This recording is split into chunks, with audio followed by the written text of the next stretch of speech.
বাংলাদেশের যে স্থানগুলোতে প্রকৃতি তার অকৃপণভাবে রূপ মেলে ধরেছেন তার মধ্যে বিরিশিরি অন্যতম। পাহাড়, নদী এবং গাছপালা একত্রে একেবারে মিলেমিশে অদ্ভুত সুন্দর একটা প্রাকৃতিক পরিবেশ। সোমেশ্বরী নদী, এই নদীর কোথাও বেশ গভীর খরস্রোতা, আবার কোথাও কোমর সমান পানি। কথিত আছে 1280 খ্রিস্টাব্দে সোমেশ্বর পাঠক নামের এক সিদ্ধ পুরুষ কামরূপ কামাখ্যা সহ বিভিন্ন তীর্থ দর্শন শেষে এখানে আসেন এবং এক অত্যাচারী গাঢ় রাজার কাছ থেকে এই এলাকা দখল করে নেন। এরপর থেকে এই নদীটির নাম হয় সোমেশ্বরী। এখানে দুটো লাইন যোগ করছি একটু। কামরূপ কামাখ্যা নিয়ে আমাদের লোকসমাজে বিভিন্ন রকমের কথা প্রচলিত আছে। আজকের এই পর্বে না হয় আমরা সেটা নিয়ে কথা বলবো না, কিন্তু কোন একটা সময় আমাদের ডরে কামরূপ কামাখ্যার অতি ভৌতিক নিদর্শন এবং একই সাথে কথাগুলো আপনাদের সামনে উপস্থাপন করব। এই অপরূপ সৌন্দর্যের মাঝেই কিন্তু লুকিয়ে আছে কিছু রহস্যময় স্থান। সোমেশ্বরী নদীর তীরে এরকম একটি জায়গায় আছে সুমন এবং রেহান, এবং এই জায়গাটি দিয়ে যাতায়াতের সময় বেশ কিছু উদ্ভট ঘটনা তারা দেখেছে। এমন কিছু মানুষের দেখা পেয়েছে যে মানুষগুলো সেখানে মূলত ছিল না।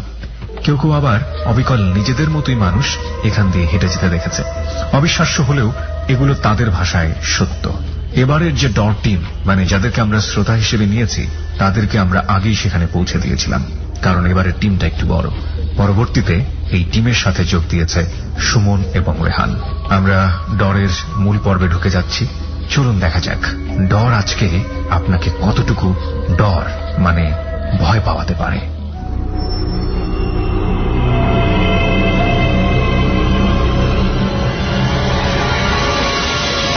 ডর মানে ভয়।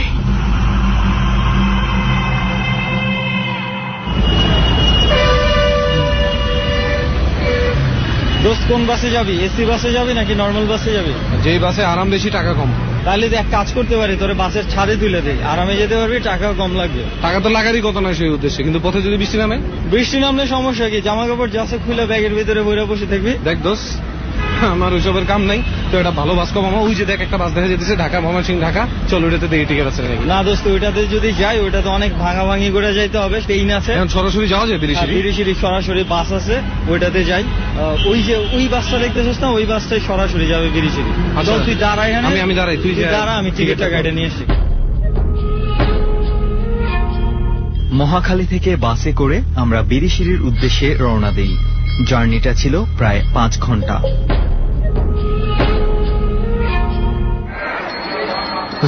অবশেষে তোর সেই কাঙ্ক্ষিত বিরিশিরিতে পৌঁছে গেলাম। আমার কাঙ্ক্ষিত মানে? তোর কাঙ্ক্ষিত না? তুই আগে আইসো দেখে ধরে গেলাম রে ভাই। আচ্ছা দোস্ত, নামটা কিন্তু জোস, বিরিশিরি। চল খাই। খাই মানে? আরে দূর, তুই যা মনে করছো তা না। নাস্তা মামা, নাস্তা, বুঝছো? নাস্তা খাবো। ও নাস্তা, আচ্ছা ব্যাপার না, চল। তোর মনে তো কত কিছুই মানে আজে বাজে জিনিসের চিন্তা ভাবনা মাথায় ঢুকে। আচ্ছা শোন, আজে বাজে মানুষের কাছ থেকে শুনলে আজে বাজে চিন্তা মাথায় আইবই, ঠিক আছে? তুই এটা কথা কইস না। আগে চল গেস্ট হাউসে যাই, কিছুক্ষণ একটু রেস্ট নিয়া রাতে তারপর আবার স্পটে যেতে হবে, বুঝছ না? গেস্ট হাউসে কিছু পাইলে খাবো। আচ্ছা চল চল। রেস্ট হাউসে পৌঁছে বিশ্রামের পর আমরা হাঁটা শুরু করি সোমেশ্বরী নদীর দিকে। সেখানে অপেক্ষা করছে ডর টিম আর আজ রাতের অতিথিরা।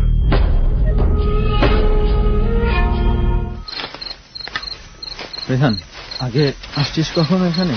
আমি না রে মামা, ফার্স্ট টাইম। ময়মনসিংহের দিকে আসা হয়নি। দোস্ত, এই যে নদীটা আছে না সোমেশ্বরী, হ্যাঁ, এই নদীটার একটা মানে অদ্ভুত একটা জিনিস। কিরে? মানে কিছু কিছু জায়গার মধ্যে তুই দেখবি যে এত বিশাল আর এত স্রোত, তোর দেখলে ভয় করবে, তোর মানে কলজার পানি শুকিয়ে যাবে এমন অবস্থা। আবার কিছু কিছু জায়গা আছে তুই মনে কর যে ওই কোমর পানি, তুই হাঁটতে হাঁটতে পুরো নদী পার হয়ে যেতে পারবি, এই মাথা থেকে ওই মাথা, এমন অবস্থা। তুই হাঁটতে হাঁটতে এমন ভাবে কইলি, খুব ইজি লাগলো শুনতে, কিন্তু এই পাহাড়ি এলাকায় মামা হাঁটতে গিয়ে খবর হয়ে যেতেছে। 5 মিনিট হাঁটলে মনে হচ্ছে ঢাকায় 1-1.5 ঘন্টা হাঁটছি যে ওই হাঁটা। এই জঙ্গলের মাঝে দিয়ে হাঁটার সময় কিন্তু একটু সাবধান থাকিস, কারণ হচ্ছে বুঝতেই পারছিস রাত্রের বেলা বলিস না এগুলা। ওই তো মনে দেখা যাচ্ছে ওদেরকে, আমাদের টিম। হ্যাঁ, ওরা তো ওইদিকেই থাকার কথা। আচ্ছা চল। এই জঙ্গলের এদিক দিয়ে যাস না, এইখানে একটু সমস্যা আছে, চল এই পাশ দিয়ে ঘুরে যাই। এখানে কি রে? এখানে একটা গর্তর মতো দেখা যাচ্ছে, আমার কেন জানি মনে হচ্ছে এখানে কোনো কিছু একটা ঝামেলা হইতে পারে, একটু ঘুরে যাই, চল। আচ্ছা ঠিক আছে, চল।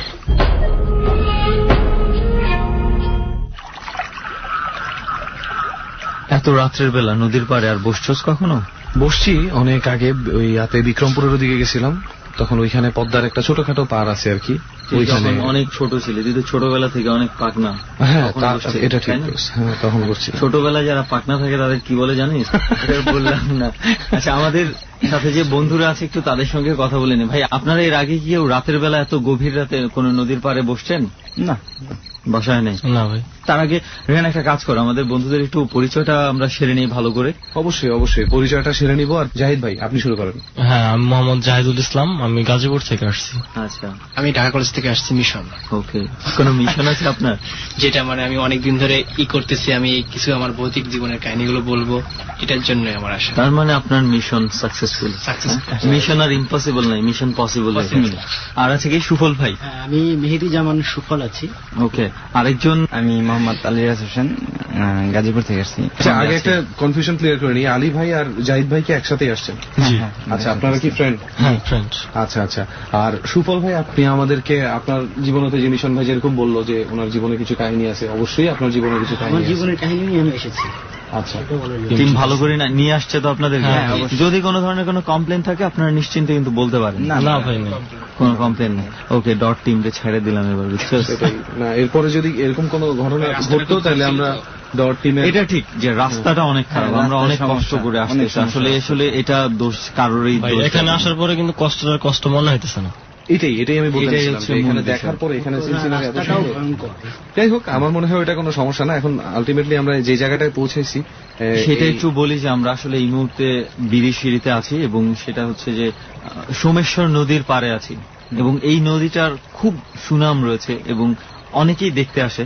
নদীটা কিন্তু অনেক সুন্দর। দিনের বেলা যারা দেখছেন খুবই মজা লাগে এই দিনের বেলা এই নদীটা। ফটোগ্রাফার্স হেভেন বলে অনেকে এটাকে, নেচারের ছবি তুলতে চাইলে এখানে আসে, এরকম একটা ব্যাপার আছে। আর আমরা এই সোমেশ্বর নদীর পাড়ে আছি, কিন্তু কোন জায়গাটায়, স্পটের নামটা আমরা স্পষ্ট করে বলছি না, এটারও একটা যথার্থ কারণ আছে। তা আমরা চাই না সেই স্পটটাকে আপনাদের কাছে উল্লেখ করে দিয়ে স্পটটাকে পুরো অপয়া করে দিতে চাই না আমরা। রাইট। আজকে আমরা এই স্পটটাতে সবাই আপনাদেরকে নিয়ে আসছি এবং সবাই আমরা এখানে আছি, এটার একটা কারণ আছে। আপনারা দেখতে পাচ্ছেন যে আশেপাশে অনেক বাঁশঝাড় আছে অনেক, এবং নদীর পানির যে শব্দ হ্যাঁ। শুনতে পাচ্ছেন, এবং মানুষজন কিন্তু এখানে নাই। না, বেশ জংলা একটা নিরিবিলি এলাকা, আছে, হ্যাঁ। খুবই নিরিবিলি একটা এলাকা। তবে এটার একটা কারণ আছে আমরা এখানে কেন আপনাদেরকে নিয়ে আসছি। কারণটা কিন্তু এই টাইপের না যে এখানে আসলেই আপনার কোনো সমস্যা হবে, এখানে আসলেই আপনি ওই জিনিসটা ফেস করবেন। যেটা হচ্ছে আমরা আমাদের যে পার্সোনাল বেসিসে কিছু আমরা ইনফরমেশন পেয়েছি, আমাদের অনেক বন্ধু বান্ধব এখানে আসছে, পরিচিত জন এখানে আসছে, Exactly. যে তারা এখানে আসার পর একটা অদ্ভুত কিছু এরা খেয়াল করছে। রাইট। জাস্ট এতটুকু বলি যে বাংলাদেশে কিছু ট্রাভেলার্স গ্রুপ আছে যারা বিভিন্ন জায়গায় বিভিন্নভাবে ঘুরে বেড়ায়। তো তাদের মধ্যে থেকেই কয়েকজনের সাথে আমার খুব ভালো পরিচয় এবং তাদের কাছ থেকে এক বন্ধু থেকে আরেক বন্ধু এভাবে করে আমি একই রকম স্টোরি প্রায় 7-8 জনের কাছে শোনার পরে এসে সুমনকে বলি যে দোস্ত চলো এই জায়গাটাতে যাই, এরকম একটা কিছু হতে পারে। তো আলটিমেটলি আমার মনে হয় আপনাদেরকে বলে দেওয়া উচিত যে আমি এখানে কি শুনতে পাইছি। ওই 7-8 জনের মধ্যে একটা জিনিস কমন, সেটা হচ্ছে তারা একই মানুষকে দুই জায়গায় একই সাথে দেখতে পায় এবং তার মধ্যে 4 জন নিজেদেরকেই নিজেরা দেখতে পেয়েছে। আরো একটা অদ্ভুত ঘটনা একটু বলি, যে এটা মাস 2 আগের ঘটনা। একটা গ্রুপ আসছিল এখানে, তো তারা একটা গেস্ট হাউসে ছিল। তো সেই গেস্ট হাউসে একজন কেয়ারটেকার ছিল। আমার ফ্রেন্ডরা এখানে রাতের বেলা ঘুরতে আসছিল, সামহাও দেখে যে এই কেয়ারটেকারটা কিছু একটা করছে এখানে।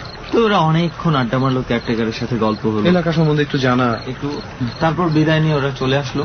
কেয়ারটেকার বললো যে একটা কাজ আছে, আমি একটু ওইদিকে যাইতে হবে। গেছে ওরা। তো দেন ওরা যখন গেস্ট হাউসে আসছে, গেস্ট হাউসে এসে দেখে কেয়ারটেকার গেস্ট হাউসে কাজ করছে। তখন কথা হলো যে তাহলে ওটা কে ছিল? তুমি না ওখানে ছিলে, এত তাড়াতাড়ি কিভাবে আসলো? না, আমি তো এখানেই ছিলাম, আমি তো এখানেই কাজ করতেছি। তো এই ব্যাপারটা এখানে আমার কাছে খুব কমন মনে হয়। ঘটনা এখানে ঘটছে। উদ্দেশ্য হচ্ছে একটাই, যে আমরা একটু দেখি যে আমাদের সাথে কিছু ঘটে কি না, বিকজ আমাদের কাজই হচ্ছে এটা, আমরা বিভিন্ন জায়গায় ঘুরবো এবং দেখবো যে আসলেও ভৌতিক কিছু পাওয়া যায় কিনা। তবে যে পরিবেশটার মধ্যে আছি আমরা, এটা কিন্তু বেশ ভয়ঙ্কর পরিবেশ। অবশ্যই। এই রাতের বেলা এই জঙ্গলের মধ্যে, এবং এরকম নদীর হালকা কলকল আওয়াজ মাঝে মাঝে আসছে। এবং আজকে আমরা সারা রাত থাকবো এখানে, দেখবো যে আমাদের সঙ্গে কিছু ঘটে কিনা, এবং সেই সঙ্গে আপনাদের সঙ্গে অলরেডি যেগুলো ঘটে গেছে সেগুলো একটু জানবো। কি আগে বলতে যাচ্ছেন একটু মিলিংলি আমরা একটু জানি। আচ্ছা, কেউ যেহেতু সিদ্ধান্ত নিতে পারছে না, রেহান এক কাজ করে জাহিদ ভাইকে ধরি আগে। জাহিদ ভাই কি ধরি? জাহিদ ভাই বলেন তো কি হয়েছিল। আমি মানে প্রায় রাত্রে 12টা-1টার দিকে প্রত্যেক দিনই বাসায় আসি। কেন এত রাতে আপনি কি করেন? ডিটেলস বলেন তো। আপনার আছেন ডিস কেবলে চাকরি করি।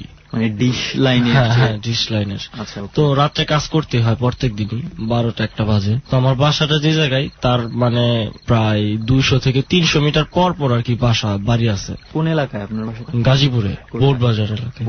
প্রত্যেক দিনে আসি, স্বাভাবিকভাবে আমার কিছু হয় না। তো একদিন আমি বাসায় আসি, ফ্রেশ হই, তো খাওয়া দাওয়া করার পরে আমার একটা মানে পার্সোনাল প্রয়োজনের জন্য আমি একটু দোকানের দিকে যাই। তো আমার গেটটা যখন আনুমানিক 12:30 1:15 মতো, গেটটা খোলার পরেই মানে সামনে দেখতে পাই কেউ একজন দাঁড়িয়ে আছে বাসার সামনে, গেটের সামনে। তো আমি তাকে জিজ্ঞাসা করি ওখানে কে, আমার কোনো উত্তর দেয় না। তো আমি ওনাকে মানে না করে দোকানের দিকে চলে যাই। দিকে ফিরেছিল নাকি পিছন ফিরেছিল, তার জন্য আমি তাকে চিনতে পারিনি। কিন্তু উনি আমার থেকে অনেক লম্বা, প্রায় 7 থেকে 8 ফিট। হ্যাঁ, সাধারণ মানুষের অনেক লম্বা, 7-8 ফিট মানুষ লম্বা। হ্যাঁ, দেখা যায় না, কুয়াশা পড়তেছে তো রাত্রের বেলা, বোঝা দিতেছে না। শীতের সময় আমি আবার দোকানে চলে যাই। তো দোকানে যাওয়ার পরে আমার কাজটা সারি, আমি দোকানে গিয়ে পানি খাই, ভাই এত ভয় পাই। তো পানি খাই, আবার আমার কাজটা সেরে আমি বাসার দিকে আসি। আসার পরে কি সাধারণ না, কোনো অদ্ভুত টাইপের দেখা দিতেছে আর কি। পিছন ফিরে আসে, আমি ওনাকে জিজ্ঞাসা করলাম, আমার প্রশ্নের উত্তর দিল না।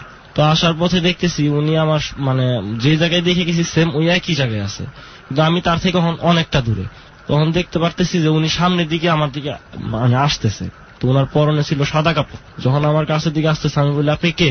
উনি কোনো কথা বলে না। তো এক পর্যায়ে আমি মানে যখন বেশি সামনাসামনি এসে পড়ে, মানে 7, 8, 9 ফিটের মতো, তখন আমি অনেক ভয় পেয়ে যাই। ভয় পেয়ে আমি অজ্ঞান হয়ে যাই, আমি আর কিছু বলতে পারি না। পরে মানে আমি যখন জ্ঞান ফিরে আমার, তখন রাত প্রায় 3টা 3:30 মতো বাজে। তো আমি আব্বা আমার জিজ্ঞাসা করি কি হয়েছে, কয় তোর তো জ্ঞান ছিল না, তুই কি হয়েছে, তুমি বাইরে বইরা ছিল কেন? বললাম যে আমি দোকানে একটা কাজের জন্য গেছিলাম। তো আসার পথে দেখি আমি এরকম একটা লোক দেখা, আমি তো আর কিছু বলতে পারি না। কয় তোরা অনেকক্ষণ এই যে তেল হাত পায়ে দিলাম, এরপরে হুজুর আসলো, আয়সা তোর এই দোয়া ফুদা দিল, মানে এরকম ঘটনাগুলো আমাকে বলে। তো আমি ওনাদের কাছে যে ঘটনাগুলো বললাম, ওনারা মানে কেউ আমার কথা বিশ্বাস করলো না। আমি আমার এই ঘটনাগুলো আমাদের বন্ধুর সাথে শেয়ার করি, তো ওরা মোটামুটি ভাবে বিশ্বাস করছে কিনা আমি নিজে বুঝতে পারি নাই। আলী ভাই শুনছিলেন তখন? হ্যাঁ, আলীও ছিল। তখন কি আপনার বিশ্বাস হয়েছিল তার কথা? হ্যাঁ, অবশ্যই, কারণ ওদের যে বাসাটা ছিল ওইখানে মনে করেন একটা মাটির ঘর ছিল, ওইখানে মানে আগে একটা ফ্যামিলি ছিল, মানে তারা থাকতে পারে না এখানে কখনো। ওই মাটির ঘর ওইভাবে রেখে তারা চলে গেছে, কোনো এক কারণে থাকতে পারে নাই। হ্যাঁ, থাকতে পারে নাই। তো ওই মাটির ঘর তো ওইভাবেই ছিল। পরে ওই জায়গাতে হালকা পাতলা 2-1টা মানে রুম উঠে গেছে, কিন্তু এখানে কেউ থাকতে পারে না। আপনারা অনেকদিন ধরেই জানতেন যে এখানে কেউ থাকতে পারতেছে না, শুধু ওদের বাড়িটাই আছে ওইখানে। এখন কি ওখানে আর কেউ আছে? না, এখন ওই জায়গায় কেউ নেই, ওইটা পরিত্যক্ত বাড়ি হিসেবে ওকে পুরোটাই তালা দেওয়া। তো একদিন আমার ফ্রেন্ডের এক ফ্রেন্ড হলো বিল্লাল, ওর মানে জন্মদিন হয়, আমার ফ্রেন্ডরা সবাই যাই। যার পরে 10:30 11টার দিকে সবাই চলে আসে। আসার পরে বলি যে দোস্ত আয়, আজকে আমার রুমে যাবো, আমার রুমে কেউ নাই, আজকে আমরা সবাই মিলে তাস খেলবো আমার রুমে বসে। তাস খেলতে খেলতে প্রায় 2টার মতো বাজে। তো ওদেরকে আমি বলি আচ্ছা ঠিক আছে, এবার চল তোরা চলে যা, তোদের বাসার টেনশন করবো, একটু রাস্তার দিকে মানে আমাকে রেখে যা। পরে রাস্তার দিকে যাই, ওদেরকে আমি ছাড়ি। তো আসার টাইমে আমি দেখতেছি ওই সেম একই লোকটাই আমার সামনে দাঁড়ায় আছে। কতদিন পর? 9 থেকে 10 দিন। তার আগে ওনাকে আমি কিন্তু মাঝে মাঝে স্বপ্ন দেখি, কোনো চেহারা দেখা যেত না, শুধু আকৃতিটা দেখা যেত যে উনি অনেক লম্বা। তারপরে উনি আবার আমার সামনাসামনি আবার ওনার সাথে আমার দেখা হয়। তো আমি ওনাকে বলি আপনি আমার কাছে কি চান? আপনাকে তো আমি চিনি না। আর কি আমার মোটামুটি ভয়টা কমে যায়, আমার শরীরে একটা তাবিজ ছিল তখন। তো উনি মানে হাইটা চলে যায়। কি প্রথমে ছিল না যখন? না, ওই যে একদিন যেদিন রাত্রে আমি জ্ঞান হারাইলাম, অজ্ঞান হওয়ার পরে দিছে।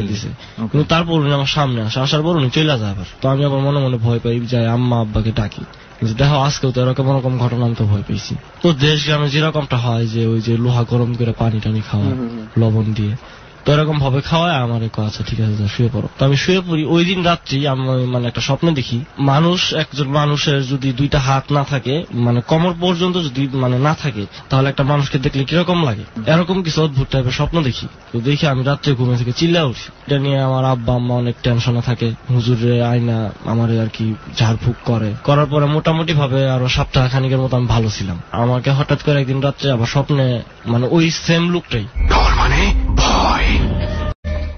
স্বপ্নের মধ্যে কি বললো সে আপনাকে? মানে আমাকে বলতেছে তুমি আমাকে সালাম দাও না কেন, আমি তো একজন বয়স্ক লোক। বলার পরে আমার হঠাৎ করে ঘুম ভেঙে যায়। প্রায় আরো 1 মাসের মতো আমি আর কিছু দেখি না। না দেখার পর আমি আবার ওই যে প্রত্যেক দিন আমি আগের মতো চলাফেরা করতেছি স্বাভাবিকভাবে। মানে আরেকদিন আসতেছি, ওই দিন প্রায় রাত 11টা 11:30টার মতো বাজে।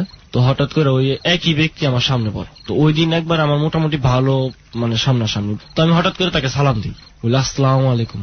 উনি আমার সালামের উত্তর নেয় অনেক সুন্দর ভাবে, ওয়ালাইকুম আসসালাম ওয়া রাহমাতুল্লাহি ওয়া বারাকাতুহু। তো আমি ওনাকে জিজ্ঞাসা করি যে আপনি আমার কাছে অ্যাকচুয়ালি কি চান? আমি তো আপনাকে দেখে ভয় পাই, কিন্তু আপনি আমার সামনে আসেন। উনি আমাকে বলে, দেখো বাবা, তুমি তো এই যে রাত বিরাতে বাইরে চলাফেরা করো, তো আমি তোমাকে একটা যদি জিনিস দিই তুমি কি এটা নিবা? আমি বলি আমি তো আপনাকে চিনি না, তো আপনি যদি আমাকে সবকিছু ভালোভাবে যদি বলেন আমরা জিনিস আমরা অবশ্যই। বলে তুমি আমাকে চিনবা না, তো তুমি যদি নাও তাহলে তোমার উপকার হবে। আমি বলি আচ্ছা ঠিক আছে। আমাকে বলে যে আমি তোমার হাতে যাই দিব, তুমি এটা হাত বন্ধ করে নিয়ে বাসায় গিয়ে তারপরে দেখবা, আর এটা দেখে তোমার বিছানার নিচে রাখবা।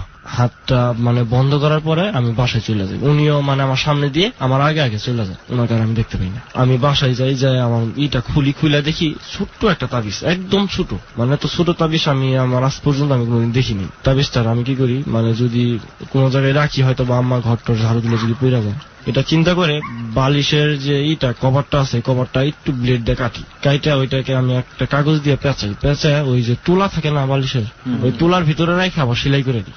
ওইটা রাখার পরে আমার কিছু কিছু পরিবর্তন খেয়াল করতে পাই। আমি রাত্রে ঘুমাইলে এরকম কিছু কিছু স্বপ্নে দেখি যে স্বপ্নগুলা মানে তার 4 দিন 5 দিন 1 সপ্তাহ 1 মাস পরে আমার সত্যি হয়ে যায়। না, আমি একদিন স্বপ্নে দেখতেছি যে আমি একটা ছেলেকে মানে রাস্তায় ভিতরে মারতেছি। তো তার মনে হয় 2 থেকে 3 দিন পরে সেম ওই একই জায়গায় আমি একটা ছেলেকে মারছি। তো ওই ছেলেটাকে নিয়ে আমি সেম 2টা থাপড় দিই। মানে অতি ফার্স্ট আমি এই স্বপ্নটা দেখি এবং এই কাজটাই হয়। তারপরে আমি আরো এরকম বিভিন্ন যা স্বপ্ন দেখি আমার সাথে তাই হয়। মানে আমি এই বিষয়টা কারো জানাই না। হঠাৎ করে একদিন স্বপ্ন দেখতেছি কি যে আমি একটা মানে 2তলা বিল্ডিং এর ছাদে উঠছি, ওইটা তার জোড়া দিতেছি, হঠাৎ করে আমি পা স্লিপ করে 2তলা ছাদ থেকে বেরো যাই। তো আমি কোনো জায়গায় ব্যথা পাই না। দেখলেন? হ্যাঁ। তো আমার হাঁটুটা শুধু ফাইরা যায়, যে 3টা সেলাই লাগে। প্রায় 1 মাসের মতো হবে এরকম পরে আর কি। হঠাৎ করে আমি একদিন ওই ছাদি একই সাথে তার জোড়াইতেছি, কিন্তু আমার ওই সময় কোনো এরকম বিষয় নিয়ে কোনো খেয়াল নেই, মানে স্বপ্নটার কথা না। তো আমি তারটা জোড়া দিচ্ছি, হঠাৎ করে মানে ওই বৃষ্টি মানে কুয়াশার পানি ছাদের টাঙ্কির পানি পড়তে পড়তে হয়ে গেছে, শেওলা পড়ে গেছে। হ্যাঁ। তো আমি ওই একই জায়গা থেকে পিছলা খায় পড়ে যাই। যাওয়ার পর আমার হাঁটু ফাইরা যায়, এখনো দাগ আছে আমার হাতে। তো আমি ডাক্তারের কাছে যাই, যাওয়ার পরে ডাক্তার আমাকে সেলাই করে। তো যখন এই জায়গায় যখন ওই যে ইনজেকশনটা দেয় মানে অবশ করার জন্য, মানে সেম ওই একই ডাক্তারের কাছে আমি গেছি, সেলাই দিয়েছে। তখন আপনি এই ডাক্তার গিয়ে দেখছেন? হ্যাঁ। তখন আমার মনে পড়ে হ্যাঁ আমি তো এই একই স্বপ্নটা আমি আগেও দেখছি। মানে এই জিনিসটা আমার মাথায় অনেক মানে খুব বিরক্ত করে আমাকে, যে আমি যা দেখতেছি কিছুদিন পরে তাই হইতেছে। পরে আমি আমার মাকে মানে এই বিষয়টা জানাই। জানানোর পরে বলে যে আচ্ছা তাবিজটা তুই নিয়ে দেওয়ার পরে কয় আচ্ছা ঠিক আছে তাবিজটা আমার কাছে থাক, দেখি এরপরে কি হয় তুই আমার জানাবি। আমাকে আবার ওই রাত্রে একটা স্বপ্ন দেখায় যে তোমার তাবিজটা তুমি তোমার মার কাছে দিছো কেন? আমি বলি আমার সাথে তো এরকম ঘটনা হইতেছে, মানে আমি স্বপ্নের ভিতরে এগুলো বলতেছি। এটা তোমার ভালোর জন্যই দিছি, তুমি ইচ্ছা করলে সেই ঘটনা মানে এইগুলা তুমি পরিবর্তনও করতে পারতা। যে উনি আমাকে আবার বলতেছে যে পরিবর্তন করতে পারতা, কিন্তু এখন তুমি এই জিনিসটা যে তোমার মার কাছে দিছো, এই জিনিসটা তোমার মার কাছে দাও। এই কথাটা শুনে আমার ঘুমটা ভেঙে যায়। আমি মার কাছে যা জিজ্ঞাসা করি কই টাং যেটাকে বলে টাঙের এক কোনায় রাখছে। তো পুরা ট্রাং খুঁজে একটা একটা করে কাপড় নামায় এটাকে খুঁজছি, আর পাইনি। আর এরকম ওনাকে নিয়ে আর কোনোদিন আমি কোনো স্বপ্ন দেখিনি। আচ্ছা, আপনার কি কখনো পরবর্তীতে জানতে ইচ্ছা করে না যে ওই লোকটা আসলে কে ছিল? হ্যাঁ, জানতে ইচ্ছে করছে, কিন্তু আমি তো আর কোনো আসলে এটা ঘাটানোর বা বিশ্লেষণ করার মতো কোনো মানে জায়গায় ছিল না। কিন্তু আমার এই যে পরিত্যক্ত যে বাড়িটা এখন আছে, আপনি স্বপ্ন আর দেখেন না? না, স্বপ্ন আর দেখি না। আমার মানে ওই আমার মাকে বলার পরে আমার এটা ফিনিশ হয়ে গেছে। আচ্ছা আচ্ছা। এরকম অদ্ভুত ঘটনা আমার সাথে এর আগেও ঘটছে। কবে ঘটেছে? এটা ঘটেছে আজকে থেকে প্রায় আরো 3 বছর আগে। এখানে এই এলাকায়? না না না, এটা হচ্ছে নোয়াখালীতে। আপনি তো থাকেন গাজীপুর, নোয়াখালীতে গেছিলাম আমার এক মানে সম্পর্কে কি ফ্রেন্ডই, কিন্তু ওনাকে আমি মামা ডাকি, ওনার বিয়েতে। আচ্ছা আচ্ছা। তো আমাদেরকে দাওয়াত করে যে আমার বিয়েতে যাইতে হবে, তো আলিও যায় আমাদের সাথে। পরে আমরা 3 জন যাই। যাওয়ার পরে আমাদেরকে যে একটা বাড়িতে থাকতে দেওয়া হয়, মানে ওদের বাড়িটা হচ্ছে সালাদ, আর নোয়াখালীতে সাধারণত সবাই পুকুরে গোসল করে। কি। প্রতিটা বাড়ির সাথে একটা পুকুর থাকে। ওদের যে বাড়িটা, তো ওই বাড়িটার সামনে একটা মানে পুকুর আছে, ওই পুকুরের সামনে রাস্তার পরে তার একটা বাড়ি ওনারা নতুন করছে। তো ওই বাড়িতে সম্ভবত 13টা রুম টোটাল, রঙের কাজ চলতেছে, 2টা রুম আমাদেরকে ছেড়ে দেওয়া হয়েছে, সবকিছু আছে। মানে ওই জায়গায় শুরুতে আমি একটা জিনিস ফলো করি কি, একই জায়গায় মানে রাস্তার এক সাইডে মানে মসজিদ একটা, তো রাস্তার বিপরীত সাইডে আরেকটা মসজিদ, এরকম কোনোদিন দেখছেন? একসাথে 2টা মসজিদ। এই জায়গায় 2টা মসজিদ দেওয়ার কিন্তু একটা কারণ আছে। কি কারণ? কারণটা হচ্ছে কি, আমরা যে বাড়িটাতে থাকি এটা একটা গরু ফার্ম ছিল। আচ্ছা। 13টা না 14টা গরু ছিল। তো প্রত্যেকটা গরু আর কি দুধ দিত প্রায় 6 কেজি 7 কেজি করে। তো মাঝে মাঝে দেখা যেত কি, রাত্রে যখন যাইতো তখন দেখ দুধ গুলা যদি মানে করে, তাহলে প্রায় প্রত্যেকটার 5 কেজি 6 কেজি করে দুধ হইব। তো সকালবেলা যখন যাইতো একটু দুধ পেতাম। আচ্ছা, মানে আগের দিন রাতে মনে হচ্ছে যে হ্যাঁ দুধ হয়েছে, পাওয়া যাবে, অনেক দুধ হয়েছে, কিন্তু সকালবেলা দুধ নাই। অথচ বাছুর কিন্তু মানে যে সাইয়ের যে বাছুর গুলা বলি আমরা, সেইগুলা কিন্তু অন্য জায়গায় রাখে, মানে বাছুরকেও তখন খাওয়ানো হয় না। পরে উনি একজন বড় একটা কবিরাজ নিয়ে আসে, আনার পরে ওই জায়গায় একটা জিন থাকে, এই জিনেই প্রত্যেকটা গরুর দুধ খায় ফেলায়। এটা কি কবিরাজ বলছে? হ্যাঁ, কবিরাজে বলছে, মানে আমি এটা শুনছি আর কি, আমি নিজের চোখে এটা দেখিনি। তো এটাকে কি করে ওনারা, মানে একটা ওই কবিরাজ আইসা একটা বোতলে ভরে জিনটাকে, ভইরা মানে ওই যে বাড়িটা করছে ওই বাড়িটার পাশেই মানে অনেক গর্তগিরা পুঁতা রাখে এটাকে। তো তারপর এরকম কোন ঘটনা আর ঘটে না, ওই বাড়িটা উঠায়। তো কিছুদিন আগে ওই যে সরকারি খাল হইলো না, ওই জায়গা দিয়ে একটা খাল করে, যে বাড়িটা আছে বাড়ির পিছন সাইড দিয়ে একটা খাল যায়। তো খাল অনেক, তো লোকজন কাজ করে খালে, তো একজনে গিয়া নাকি ওই জায়গায় গর্ত করতে করতে একজনের কুদাল দিয়ে একটা কূপ দেওয়ার পরে বোতলটা কাইটা যায়। আচ্ছা, ওই বোতলের মধ্যে লাগে। হ্যাঁ, ওই বোতল থেকে ওই জিনিসটা যখন বাইরে যায়, ওনার একটা পা মানে ডান পা হাঁটুর নিচ পর্যন্ত অটোমেটিক পড়ে যায়, কোনো রক্ত বার হয় না। মানে যে কূপটা দিয়েছে, হ্যাঁ, মানে পা পড়ে গেছে, রক্ত বেরিয়ে না, মানে পুরাটা পা আবার এটা আমিও জানি না, আমি শুনছি এলাকার, আমি মোটামুটি 4-5 জনের মুখে ঘটনাটা শুনছি। তারপরে ওনার পাটা পড়ে যাওয়ার পরে ওই খালটা খুদা হয়ে যাওয়ার পরে এই ছোট্ট একটা ব্রিজ দেওয়া আছে মানে খালের পানি যাওয়ার জন্য। তো ব্রিজের 2 পাশে লোকজন বসে থাকে। তো ওই যে লোকজন যদি রাস্তা দিয়ে সন্ধ্যার পরে যায়, তার পা টান দিয়ে ওই ব্রিজের নিচে ফালাই দেয়, জাস্ট, আর কিচ্ছু করে। মানে এরকম ঘটনা ঘটতে ঘটতে মানে এলাকার লোকজন মানে অতিষ্ঠ হয়ে যায়। যাওয়ার পর ওই জায়গায় মানে মসজিদ আরেকটা বসা, যার পরে 2টা মসজিদ হয়ে যায়। মানে একদিন আমার সাথে যেটা প্রথম ঘটনা ঘটে, আমি আরো বিয়ের সময়, মানে ওনার বিয়ের পরের দিন আমি আবার আগে মোটামুটি ডান্স করতাম, এই জন্য আর কি ওই জায়গায় যাওয়াটা। মানে আপনি আর চালি ভাই, হ্যাঁ, আপনারা 2 জন গেছিলেন। যেদিন গায়ে হলুদটা হয় ওই দিন প্রোগ্রাম করি মূলত। তো তারপরের দিন বিয়ে হয়, সন্ধ্যার দিকে আমরা বউটো নিয়ে চলে আসি। আসার পরে আমি আরো বলি আচ্ছা ঠিক আছে একটু রাস্তার পাশে বসি, তো আমরা বসে থাকি। থাকার পরে ওই স্বাভাবিকভাবে 2টা লোক হাইটা যেতেছে, একসাথে 2টা লোক এর ভিতরে পড়ে যায় ব্রিজের নিচে, অটোমেটিক চোখের সামনে। পরে আমরা 2 জনেই ওই লোক 2টাকে টাইনা উঠাই। তারপরে আমি টোটাল ওই জায়গায় ছিলাম 9 দিন। 2-3 দিন যাওয়ার পরে আর কি আমরা যে রুমটাতে শুই, ওই রুমটার জানালা হইতেছে আপনার দক্ষিণ দিকে, খালের ওই পাশে একটা আছে আবার বাঁশঝাড় অনেক বড়। তো ওইটার ভিতরে দিনের বেলা তাকাইলেও মোটামুটি অন্ধকার লাগে, বেশ একটা পরিষ্কার দেখা যায় না, খালের একবারে কিনার দিয়ে। তো আর আমি রাত্রে শুই এক রুমে, আর পাশের আরেক রুমে ওই রং মিস্ত্রি থাকে। তো রাত্রে আমি ওই করি, 2 জনে বসে এমনি জোড়া খেলি, খেলতে মানে রাত হয়ে যায় 3টার মতো বাজে। তো শুয়ে পড়ি, কিছুক্ষণ পরে দেখতে পাই কি গাছের উপরে মানে চুপ চুপ চুপ চুপ কিছু একটা মানে পড়তেছে, এরকম একটা শব্দ পাই, আওয়াজ পাই। পানি পড়ার মতো আওয়াজ নাকি কেউ না, মানে গুড়ি মাটি ফালাইলে যেরকম আওয়াজটা হয় না, পাতার মাটির উপর থেকে ফালালে শব্দ হয়, ওইটা সুন্দরভাবে বলছেন। তো আমি ওকে আস্তে আস্তে ডাক দিই, উঠার পরে আমি কই তুই কিছু শুনতেছিস? বৃষ্টি হইতেছে, মানে মোবাইলে লাইট জ্বালাই দিই, কোনো বৃষ্টি নাই। তো ওই জায়গায় আবার একটা বালু তিরফল দিয়ে ঢাকা রাখছে, তো অ্যাকচুয়ালি ওইটার উপরে পড়তেছে, আমি আর অনুভব করতেছি এটা যে তিরফলের উপরে জিনিসগুলো পড়তেছে। তো অবশ্যই তিরফলের উপরে থাকবো, তো তিরফল লাইট দিয়ে দেখি অনলি 3টা পাতা ওইটা আছে, কোন ধরনের কোনো কিছু নেই। তো মোটামুটি ভাবে 2 জনে ভয় পাই। তারপরের দিন আমরা মানে বন্ধু বান্ধব মিলা ওই জায়গায় আরো সবার সাথে পরিচয় হয়ে যায়। ওরা একটা মানে মুরগি কিনা আনে, মানে খিচুড়ি রানবো, সবাই মিলে হ্যাঁ লাকড়ির চুলার ভিতরে আর কি খিচুড়িটা পাকাই, ওইটা সুন্দর করে ঢাকা রাখা আমাদের রুমের ভিতরে দরজা লাগায় শুয়ে পড়ি। সকালবেলা উঠে দেখতেছি কি যে পাতিলের ঢাকনাটা অটোমেটিক আরেক জায়গায় সুন্দর ভাবে রাখা, কিন্তু পাতিলের মাঝখান থেকে অর্ধেক খিচুড়ি নাই। হয়তো এটা কেউ বিশ্বাস করবেন না, কিন্তু এটা অ্যাকচুয়ালি একদমই রাইট। রুম এখানেই করা, মানে লক করা ভিতর থেকে, দরজা আছে, আমরা 2 জন ছাড়া জাস্ট কেউ নেই। এটা কয়দিন ঘটছে এই ঘটনা? মানে 3 দিন। টোটালি 3 দিন ঘটনা ঘটতে কিভাবে মানে আমরা গেছি 3 দিন হয়েছে, তারপরে 3 দিন, তারপরের যে ঈদ হয় আমরা না একদিন খিচুড়ি নাই হয়েছে, খিচুড়ি পাকানো হয়েছিল। আরেকদিন ওর শরীরের ভিতরে গরম একটা বাতাস লাগছে। আচ্ছা এটা শুনি আমি বলি তো খিচুড়ি নাই, তো আমরা দুইজনে সকালবেলা চিল্লাচিল্লি করতেছি কে ঘরে আইছে, আর মানে ঘরের ভিতরে ঢুকলো। তো আমি ওরে কই তাহলে তুই খাইছিস, ও কয় না তুই খাইছিস, তুই আমার মাথায় হাত রেখে আমি তোর মাথায় হাত রেখে, তুই কি রাতে দরজা খুলছিলি, কয় না। মানে জানলা দিয়ে নেওয়াটাও অসম্ভব, এক কোনার ভিতরে অনেক দূরত্ব, না ইচ্ছা করলো নেওয়া যাবে এটা, মানে একটা কাঠি দিয়ে যদি নেয় তাহলে নিতে পারবে, কিন্তু তাহলে তো পড়বে দু একটা, আর সমান করে মানে এই করা। তারপরে মানে দুইজনে মোটামুটি ভয় পাওয়া যায়। তো তারপরের দিন আমি কি করি, সিঁড়ির নিচে চুপ করে বসে থাকি, ও আবার ওই সিঁড়ির উপরে দিয়ে রুমে যায়, রুমে যাওয়ার সাথে সাথে একটা চিল্লানি দেয়, জুড়ে বিকট ভাবে একটা চিল্লানি দেয়, আলী। তারপর আমি মানে মোবাইলে লাইট জ্বালায় যাই, কিসে আমার শরীরে পুরো গরম বাতাস লাগছে। আচ্ছা এটা আলী ভাইয়ের কাছ থেকে শুনে আপনি তো গরম বাতাসটা পেয়েছেন না? আপনি আমাকে ওই যে রুমে যে গেছেন, রুমে যাওয়া থেকে বলেন তো ভাই।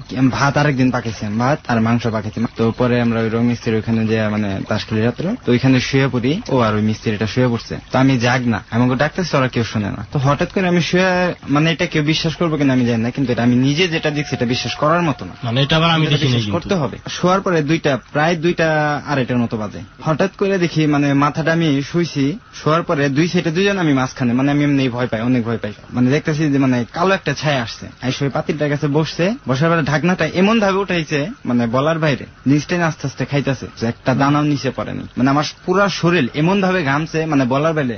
আমি ওরে চিমটি মারতেছে, ও উঠে না, সাইডে যে রং মিস্ত্রি আছে ওরে চিমটি মারতেছে, ও উঠতেছে না। পরে কি করবো, এই গরমের ভিতরে পুরা খেতে একটা নিয়ে পুরা শরীর আমার ঢাকা, আর পরে মানে শুধু ফলো করে রাখছে, যে আমার দিকে ফোকাস করে রাখছে, যে আমার দিকে তাকিয়ে আছে, ওই জিনিসটা, ওই কালো ছায়াটা আমার দিকে তাকিয়ে আছে, আমার দিকে তাকিয়ে ওইখানে বইসা জিনিসটা খাইতেছে। খেতাটা আমি যখন মরু দিছি, মরু দিয়ে মানে আমি আস্তে আস্তে এখন ওরে চিমটা কেউ উঠে না, যা হয় হোক এই কথাটাই। পরে সকালবেলা উঠে ওদেরকে বললাম, ওরা কেউ পাত্তা দেয় না আমার জিনিসটা। পরের দিন রাত্রে যেটা হয়েছে, আমার ভয় দেখানোর জন্য ওরা দুইজন রুমের ভিতরে থুয়ে চলে গেছে, পুরাবার অন্ধকার, নাই কারেন্ট। হঠাৎ করে মানে আমি ওখানে দাঁড়িয়ে গেছি, এমনি পিছনে ভাসতো বা ওখানে আমি খাড়া দিছি, তখন আমি একবার চিল্লানি দিলাম, ওরা কেউ আসে না। আমি কিন্তু ভয় পাইতেছি, তাড়াতাড়ি কেউ আসে না। হঠাৎ করে আমার গায়ের ভিতরে মানে কোমরের নিচ থেকে হাঁটুর এ পর্যন্ত একটা গরম বাতাস লাগছে, মানে অনেক গরম বলার বাইরে। পরে আমি চিৎকার মারার পর দুইজন দৌড় পেয়ে আসে, ওই কি আমি কিছু জানো যে আমি ভয় পাই, তারপরেও কেন আমার ভয় দেখালি। ওখানে একটা মুরব্বী আছে, তো মুরব্বী জিজ্ঞেস করছে, মুরব্বী এই জিনিসটা মানে এটার ঘটনাটা কি হয়েছে? সে বললো যে এখানে এমন জিনিস ছিল, বোতলের ভিতরে আটকে রাখছিল, তো এটা যখন মানে মাটি খুঁড়ছে তখন জিনিসটা বাইরে গেছে। এরপর থেকে এই ধরনের অদ্ভুত ঘটনাগুলো ঘটছে ওই বাড়িটার ভিতরে। ওই যেদিন আমরা চলে আসবো, মানে তার ওই দিন রাত্রে মানে দুইজনে শুয়ে আছি, হঠাৎ করে আর কি ওই যে বাঁশঝাড় যে আছে, ওই বাঁশঝাড়ের দিকে আমার নজরটা গেছে।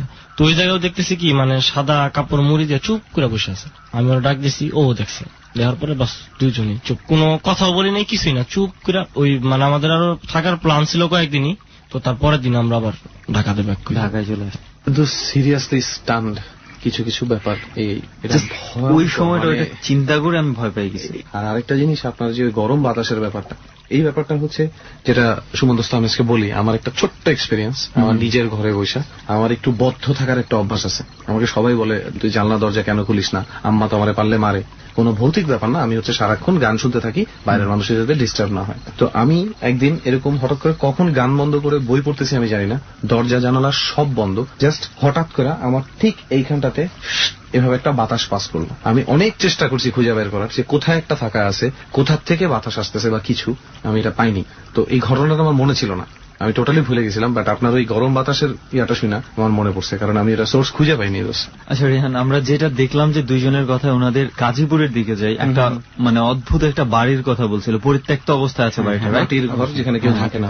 আচ্ছা আমি একটু আলী ভাই আপনার কাছে জানি তো, মানে আসলে এই বাড়ির ঘটনাটা কি, আসলে কি ঘটছে, কেন থাকে না মানুষজন? মানে ওইখানে মেয়েদের চিৎকার শব্দ পাওয়া যেত যে কোনো সময় না নির্দিষ্ট সময়, রাত্র 12টার পরে চিৎকার শব্দ পাওয়া যেত। তারপর মানে আমরা প্রায় শুনতাম যে ওখানে চিৎকারের শব্দ পাওয়া যায়। শুনেছেন? হ্যাঁ আমি নিজে শুনছি, যা দেখতাম যে কিচ্ছু নাই ওই বাড়িটার ভিতরে। এই কারণে মানে ওইখানে আমরা যাই না। আর এর থেকে বড় ঘটনা হচ্ছে আমার জীবনে যেটা ঘটতেছে। তাই আপনার জীবনে এখনো ঘটতেছে? এখনো ঘটতেছে। ডর মানে ভয়। কি ঘটছে? সেটা হচ্ছে খিলক্ষেতের ভিতরে আমার 2004-এর ঘটনা, 3 কি 4-এর ঘটনা। আমার আম্মুর সাথে তখন রাত্র প্রায় 10টা-11টার দিক দিয়ে, তো সবাই ঘুমায় পড়ছে, খিলক্ষেতে অনেক আগের এলাকা তো ঘুমাই পড়ছে। হঠাৎ করে মানে আমার আম্মু এমন একটা সিচুয়েশনের ভিতরে চলে গেছে, মানে পাগলাওয়াল টাইপের মতো একটা সিচুয়েশন করতেছে, মানে ঘুমের মধ্যে। হ্যাঁ, ঘুমের মধ্যে। আব্বাই তো এগুলো বুঝতে পারতেছে না যে কি হয়েছে না হয়েছে। তো পাগল টাইপের মানে উনি কি করতেছে? মানে উনি বলতেছে যে ওনার জন্য নাকি ঘরের পিছনে টাকা রাখছে, টাকা আনতে যাইব, ওই টাকা ওনার কাছে ওনারে দিতেছে, উনি সেই টাকা আনবার যাইব। আমাদের আবার জ্বালানার পিছনে জঙ্গল টাইপের। আমি ঘুমানো ছিলাম, আমি জানতাম, সকালবেলা শুনছি এগুলা। পরে তখন সন্ধ্যাবেলা আমার আপু ডিম ভাজি করে আনছে, আনার পরে হঠাৎ করে আবার অদ্ভুত আচরণ শুরু করে দিছে। তার আগে পর্যন্ত ঠিক। হ্যাঁ, সন্ধ্যার পরে মানে আজানটা দেওয়া শেষ, আর সাথে সাথে মানে আবার এসে মানে অদ্ভুত আচরণ শুরু করছে। মানে যেমন মনে করেন ডিম খাওয়ার লেগে পাগল হয়ে গেছে, যে ডিম ভাজি খাইব। বা একটা ছেলে মানুষ যদি দরজার সামনে দাঁড়ায়, মানে তিনি অদ্ভুত আচরণ করে, মানে ছেলে মানুষ দেখতে পারে। আপনাদেরকেও দেখতে পারতো? আমাদের দেখতে পারতো না আগে, মানে ওই সময়তে আমাদের ছেলে মানুষ, মানে আপনারাও সহ্য করতো? আমারও সহ্য করতো না। ওনার কাছে সব থেকে মানে বেশি প্রিয় ছিল তখন এই মানুষ। যখন ডিমবাজি টানছে তো সবার সাথে অদ্ভুত আচরণ শুরু করে দিছে। তো তখন আব্বাই মানে চিন্তা করলো যে ঘটনাটা হয়েছে কি। তো মানে আমার ভাড়াটিয়া ছিল আরেকজন, তো তিনি আসলো, আসার পরে কইতাছে এটা তো ভালো লক্ষণ না, একটা কাজ করেন, ওই পাশে একটা হুজুর আছে, ওনারা ডাক দিয়ে নিয়ে আসেন। তারপরে ডাকলো, ডাকার পরে হুজুর আসার পরে পানি পরে দিছে, পরে ওইটা ছিটা দেওয়ার পরে গেছে, চলে গেছে। আপনার আম্মা স্বাভাবিক হয়ে গেছে? হ্যাঁ, স্বাভাবিক হয়ে গেছে। পরের দিনকে আবার সন্ধ্যাবেলা আসছে, মানে আব্বার সাথে পাঁচরাবাসি লেগে গেছে, মানে আব্বুর শক্তি তো কোলাইতে পারতেছেন। ওই যে ছেলে দেখতে পারে না, ছেলে দেখতে পারে না, এই কারণেই। তখন আমি কি করলাম, মানে আমি কিছু বুঝে উঠতে পারিনি, তো ওই যে হুজুর আসছে, আমি তো মনে করছি যে সাথে অবশ্যই কিছু আছে। তো এটা ধারণা করার পরে তখন মারামারি যখন লাগছে, আমি কি করছি, হাতুড়া ছিল খাটের নিচে, হাতুড় নিয়ে আমি সেহার ভিতরে মানে কোমরের সোজা বাড়ি দিছি। বাড়ি দেওয়ার পর শুধু একটার মধ্যে বাড়ি দিছেন, ছায়াতে, মানে ছায়াতে। আচ্ছা, আপনার আম্মার ছায়া, যে আমার ছায়াতে একটা বাড়ি দিছি। আচ্ছা, ঠিক আছে। তখন মানে একটা চিৎকার দিছে, ওমা করে একটা চিৎকার দেয়া, মানে তখন আমার আম্মা সেন্সলেস হয়ে গেছে। আমার জ্ঞান আসছে, জ্ঞান আসার পরে ওই দিন আর কিছু হয় নাই। তো পরের দিন সকালবেলা আমরা মানে পাশে আরেকটা বাড়ি ছিল, দোতলা বাড়ি, মানে নিচেও কাজ হয় নাই, উপরেও কোনো কাজ হয় নাই। তো ছাদে আমরা খেলতেছি, খেলার পরে এখন পাশের ভাই এক ভাই আমাদের দৌড়ান দিছে। তো আমি এক সাইডে লুকে আছি, লুকে শুধু রডটা হালকা ভাবে একটু টাচ করছি, মানে এমন যে আমাকে স্প্রিং করছে রডটা, মানে যে রশিদার টাইনা যদি করি তার থেকে দ্রুত ভাবে স্প্রেড করে আমার এই কপালটা এখনো দাগ আছে, যেটা। আচ্ছা, তো আব্বা এই জিনিসটা বুঝতে পারছে হয়তো বা, জানি না। তো সন্ধ্যাবেলা ওইটা আবার মার উপরে ভর করছে। তখন ওই জিনিসটা আমাদের আয়ত্তের ভিতরে হয়ে গেছে। মানে ওর একটা কন্ডিশন ছিল, যদি খাবার দেয় ও কথা মানবে, যদি খাবার না দেয় কথা মানবে না। আচ্ছা, আর একটা কন্ডিশন, ওর সব থেকে বেশি প্রিয় গরুর মাংস আর দুধ। তো আব্বা রাত্রে জিজ্ঞেস করলো যে এই জিনিসটা, কাজটা কে করছে? পরে ও স্বীকার গেছে সুন্দর মতো। কোন কাজটা? মানে যে আমার কপালটা ফাটাইছে কে? তো বলতেছে যে আমি ফাটাইছি। কয় কি লিগে ফাটাইছিস? কয় মনে আছে আমার সন্ধ্যাবেলা যে কোমরের ভিতরে আমার বাড়ি দিছিল আতুর দিয়ে, আরবার যদি এমন করে তাহলে আবারও ফাটাই দিব। কয় তুই কই ছিলি? কয় পাশে যে আম গাছটা ছিল, আম গাছে ছিলাম। পরে ওর কাছে ডিটেল জিজ্ঞেসে যে কিভাবে তুই এই মাথাটা ফাটাইছিস? পরে শুধু বললো যে আমি একটা শুধু ফু দিছি, এই ফুরে স্প্রিং, এই ফুটা দেওয়ার কারণেই রটি স্প্রিং করে মাথা বাড়ি খেয়েছে। তখন এই কথাগুলো তো আসলে আপনার আম্মার মুখ দিয়ে বের হইতেছে? হ্যাঁ, আমার আম্মুর মুখ দিয়ে বের হইতেছে। হঠাৎ করে একদিনকে আবার আসছে, মানে কয়দিন বন্ধ ছিল।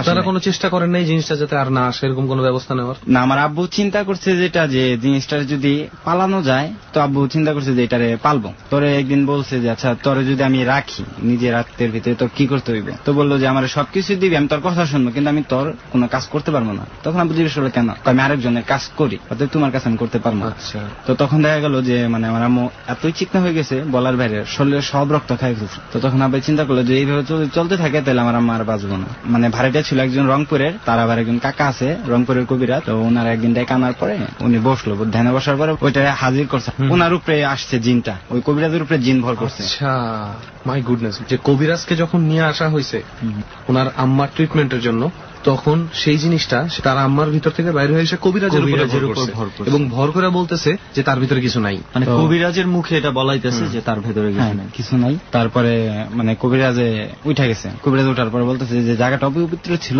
এর জন্য এমন কিছু হয়েছে।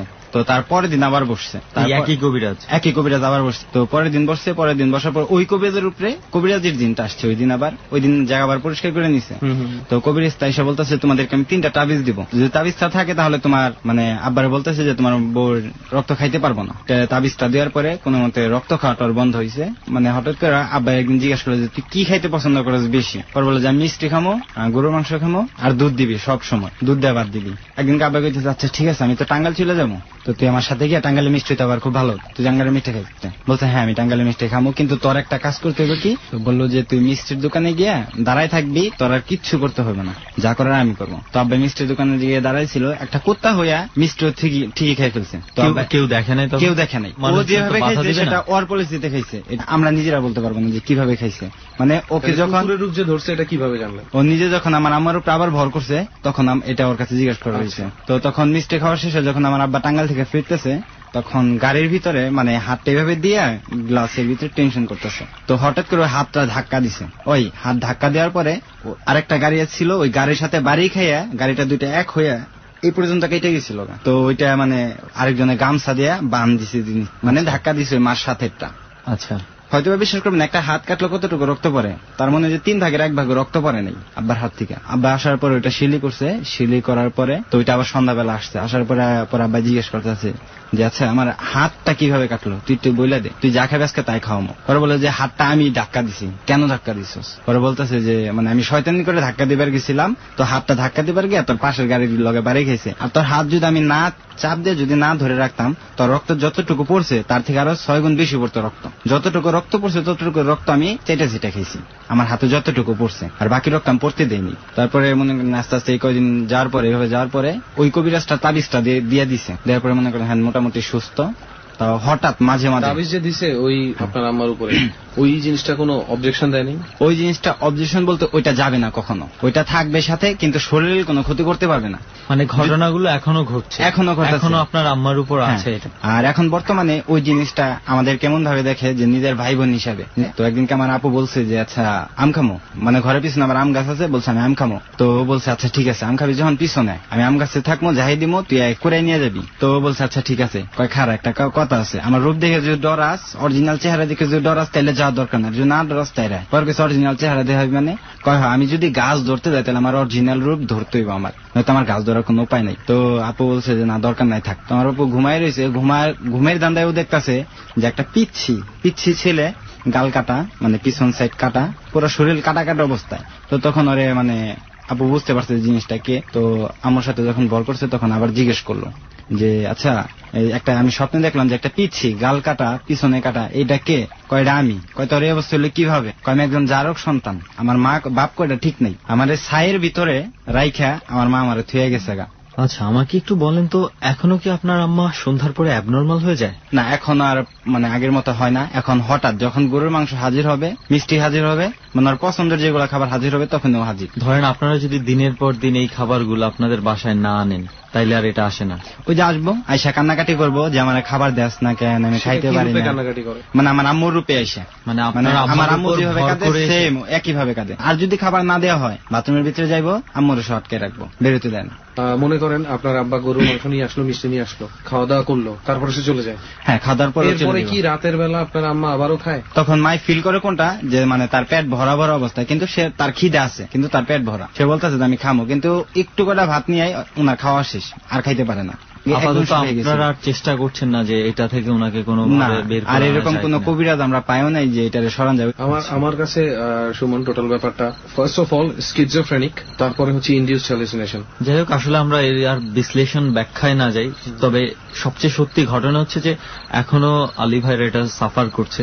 আপনারা ডাক্তার দেখিয়েছিলেন? ডাক্তার না, ওকে মানে জিজ্ঞেস করা হয়েছিল যে কোথা থেকে আসছে, তখন বলছে যে কাউলা, তো একটা অফিসে গেছিল, তো তখন দেখছে যে আম্মু মানে টাকা নিয়ে আসতেছে, তো ওইখানেই ছিল, ওইখান থেকে ও জিনিসটা ভর করছে। আর এটা মূল ধরার কারণ হচ্ছে যে একটা বড়ই গাছ ছিল আমাদের বাড়ির পাশে, অনেক পুরনো বড়ই গাছ, তো সেই বড়ই গাছের উপরেও থাকতো। বড়ই গাছটা কাটার পরে ও আশ্রয়ের কোনো জায়গা ছিল না, একমাত্র আমাদের বাথরুমের ওইটা আশ্রয়, তো ওইখান থেকে আমার আম্মুর শরীর আসে। মানে বড়ই গাছ কাটার পর আপনাদের ওয়াশরুমে গিয়ে আশ্রয় নিয়েছিল? ওয়াশরুমে গিয়ে আশ্রয় নিয়েছে, সেখান থেকে আমার উপরে ভর করে। তো বলছিল যে আমার উপরে থু ফালাইছে, আমার আম্মু থু ফেলছে, মানে পানির পিস যেটা পান খাইতো ওইটা ফেলছে দেখে ও জিনিসটা বেশি করে ভর করছে। ও আজকে থেকে প্রায় 2004 সালে ধরছে, এখনো আছে। আসলে কিছু বলার নাই। আচ্ছা রেহান, আমরা একটা কাজ করি চল, এবার অনেকক্ষণ যাবত দেখছি যে আমাদের মিশন ভাই কিছু বলতে চাইছে এবং খুব মনোযোগ দিয়ে কথাগুলো শুনতেছিলেন।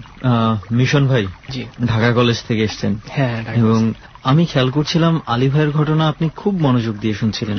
আলী ভাইয়ের মানে আপনার ঘটনাটা খুব ভয়ঙ্কর, আবার একটা সাইড আছে, যেমন ওই বাথরুমে থু ফেললে যে কোনো মানুষ এখন থু ফেলতে ভয় পাবে, কেননা থুটা ফেললে তার আসলে এটা কিন্তু রেহান, এটা একটা কমন সিনারিও যে বাথরুম, কমন সিনারিও। আমি যদি এখন থেকে বাথরুমে যাই আমার থুতু ফেলার আগে 2 বার চিন্তা করতে হবে। এমনি মাথায় চলে আসবে রে ভাই। আচ্ছা, ঢাকা কলেজে কিসে পড়ছেন? আমি মাস্টার্স পরীক্ষা দিচ্ছি, এবার মাস্টার্স দিচ্ছেন। ঢাকায় আসছি 2006 সালে। আমি 2006-07 সেশন। আমার বাড়ি নড়াইল। তা আমার কাহিনীটা আপনার 1999 সালে আমাদের পারিবারিক ব্যাপারে ঘটনাটা ঘটে। মানে আপনার যে ঘটনাটা এসে নড়াইলে ঘটছে? হ্যাঁ, নড়াইলে লোহাগড়া থানা, আমাদের গ্রামের বাড়ি। ভাবে বলতে মানে আমাদের পরিবার নিয়ে ঘটনাটা, মানে আপনাদের পরিবার রিলেটেড? হ্যাঁ, পুরো পরিবারটাই রিলেটেড এটা। আচ্ছা আচ্ছা। এটা মানে কত সাল? মানে 1999 সাল হবে। 99 সালের? হ্যাঁ। তার কাহিনীটা কি, আমাদের বাড়িটা ছিল পুরনো বাড়ি, কিন্তু ওইখান থেকে আমাদের আলাদাভাবে চলে আসছি প্রায় আধা কিলো দূরে নতুন বাড়ি। ওখানে আপনার কোনো জনমানব নেই, মানে আমাদের বাড়িটাই ফার্স্ট। নতুন বাড়ির যেখানে আসছেন সেখানে জনমানব নেই, মানে আমাদের বাড়িটায় মানে আশপাশ দিয়ে যে আগে গ্রামে যে বাড়ি থাকে সেটা নেই, মানে ওখানে চারপাশ দিয়ে পানি আছে। মানে আমরা ওইখানে একটা ছোট মোটো মানে বলা যায় যে ওই এলাকাটাতে আপনারাই বসতি শুরু করছি। 2 ভাই আমরা, আর আমার মা আর বাবা 4 জন থাকি। তার নতুন বাড়ি করতে কি টিনের ঘর দিয়ে কোন রকম বাড়ি করছে। আমার বাবা রাত করেই বাড়ি আসে। আপনার বাবা কি করেন ওই সময়টা? উনি ব্যাংকে চাকরি করতো। আচ্ছা। উনি চলে গেছে, চাকরি করিনি, অল্প দিন করছে। রাত 12টার সময় আসছে, তা দরজা খুলতে বলছে মাকে। তা আমার মা দরজা খুলে দিয়ে, আবার মানে রাত 12টা বাজলে তো একটা ঘুম ঘুম ভাব থাকে গ্রামের বাড়িতে।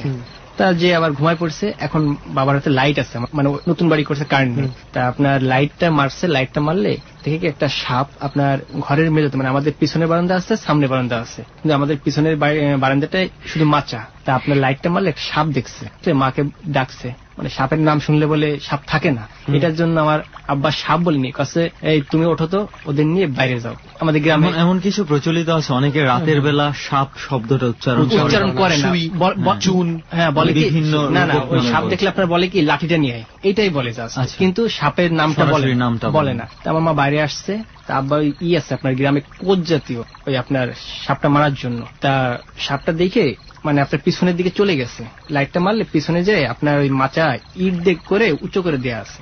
আচ্ছা। তা আপনার এই মাচা সাপটা ওইখানে যে শুয়ে আছে, তা সাপটা আপনার এমন যেত কালো, একবারে কালো মিশমিশে, কিন্তু অনেক বড় না সাপ, লেজ নেই সাপে।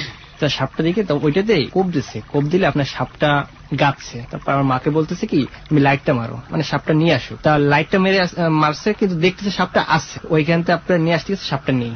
পরে বলে কি হলো, পরে আপনার আবার লাইট মেরে দেখে কি অন্য একটা পিলারে গুলাই গেছে সাপটা। তখন আপনার যে আবার ওইটাকে ই করছে, 2-3 বার এভাবেই করার পর সাপটা আপনার কোনো মানে যে ব্যথা পাইছে এরকম কোনো প্রতিক্রিয়া নেই। তখন আমার কোন ওই মাকে বলছে তুমি লাইটটা মেরে দেখো, সাপটা দেখে রাখো, আমি কাউকে ডাইকে নিয়ে আসি।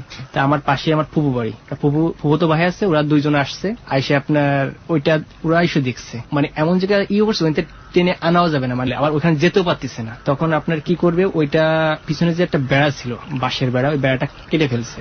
কেটে ফেললে ওই সাপটা কোপ দিয়ে ই করছে, যাই দেখি সে কাছে যায় দেখি কি সাপটা নেই। এখন রাত তো অনেক, ওখানে তো আপনার লাইট সবার কাছে সুতরাং নেই, 2টো লাইট, বলো কি এভাবে তো ই হবে না, অদৃশ্য হয়ে গেছে। মানে স্বাভাবিক একটা সাপ মারতে গেলে আপনার কোবাইলে মারা পড়বে, কিন্তু জিনিসটা 3-4 বার অদৃশ্য হয়ে যাওয়ার পর মানে আব্বার মাথায় যেমন কেমন কাজ করলো, বললো কি এখন থাক। আমরা সকালবেলা দেখি, তা ওই সময় জাল ছিল, জালটাতে আপনার 4 কোণা, যে আমার পাশে ওকে ফুফুতো ভাইকে জাল আছে, মাছ মারে অনেক জালি, তা একটা ঘরের 4 কোণা ঘিরে দিয়েছে পুরা। আর কিছু ছাই আছে, ছাইটা চারপাশে দিয়ে রাখছে, মানে সাপটা চলে গেলে দাগ হবে, বুঝতে হবে কি সাপটা চলে গেছে, আমরা মুক্ত, একটু নিশ্চিন্ত থাকা যায়। মানে কেননা মধ্যে একটা সাপ আছে, এটা কেমন বসবাস করতে গেলে বাচ্চা কাছে নিয়ে ঝামেলার বিষয়।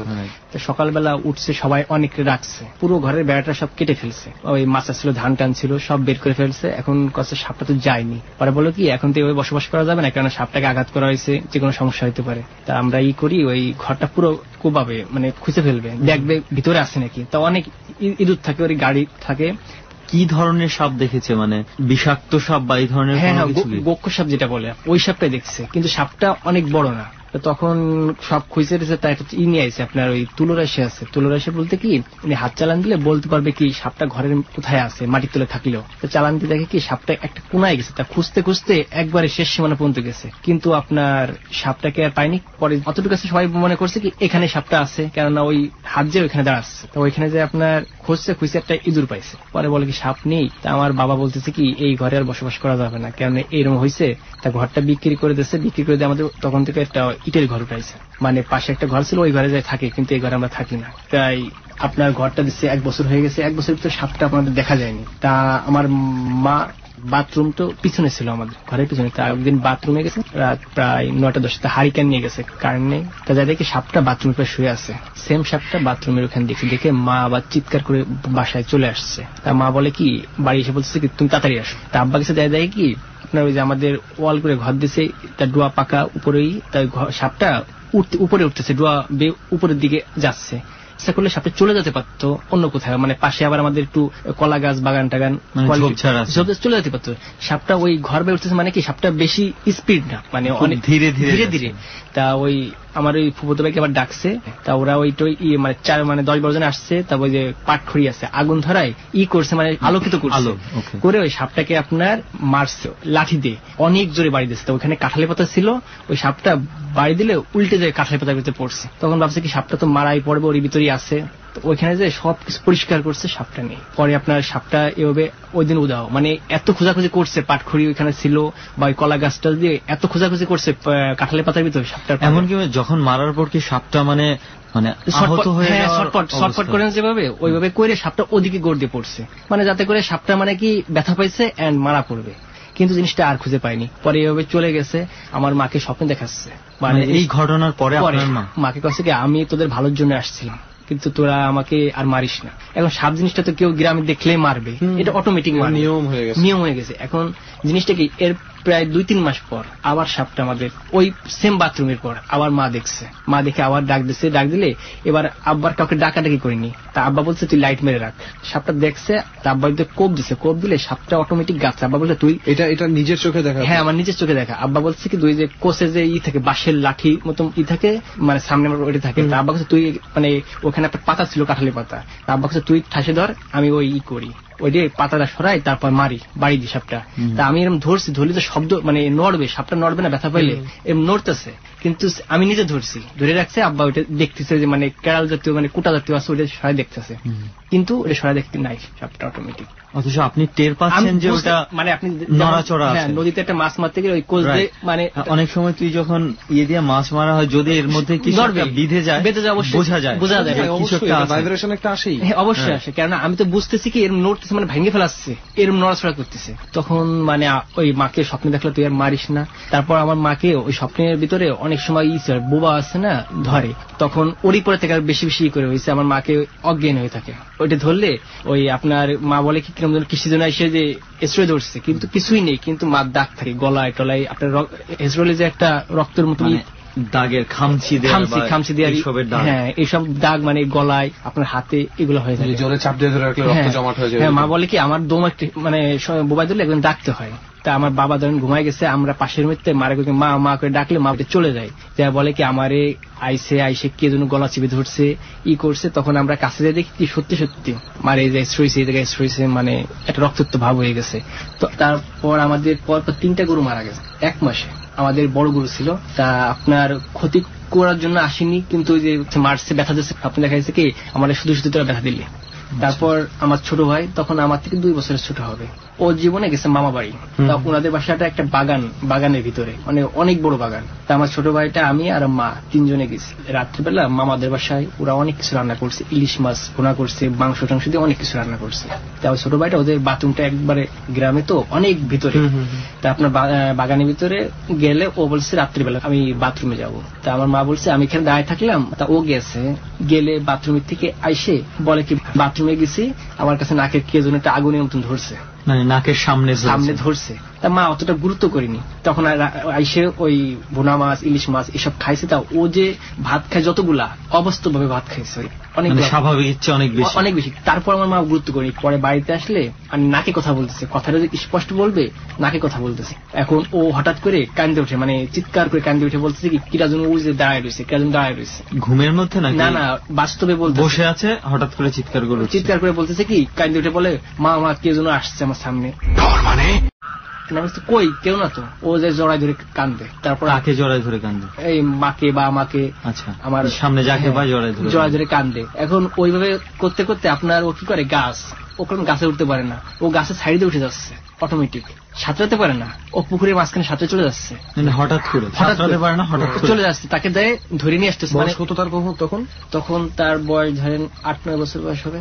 আপনার ওই সামসেট আছে আমাদের যে ঘরের সামসেটের পর উঠে বসে থাকতেছে, মানে এভাবে abnormal সব হয়ে গেছে। আমাকে ধরে মারতেছে, আমার মাকে ধরে মারতেছে, খালি আব্বাকে ভয় পায়। তা ও বলে কি গরুর গোশ খাবো, মানে ও গরুর গোশ আর মিষ্টিটা পছন্দ করে। পাশের থেকে সবাই বলে কি গরুর গোশ নিয়ে তোরা ভুল কাজ করছিস, ওর এই প্রবলেম, তোরা গরুর গোশ আনছিস কেন? ওইটা আসলে আমরা কিন্তু এই গরুর গোশের একটা জাহিদ ভাই এবং আলী ভাইয়ের কথা, তো এই ধরনের কিছু একটা আলী ভাইয়ের কথা পেয়েছি। এই একদিনই আনছে গরু গোশ, ওর জন্য ওই গরু গোশ আর পারে না। তার সবাই কষ্ট কি এর ঘাড়ে কোনো জেন টেন আসছে, ভালো কবিরাজ টবিরাজ দেখা।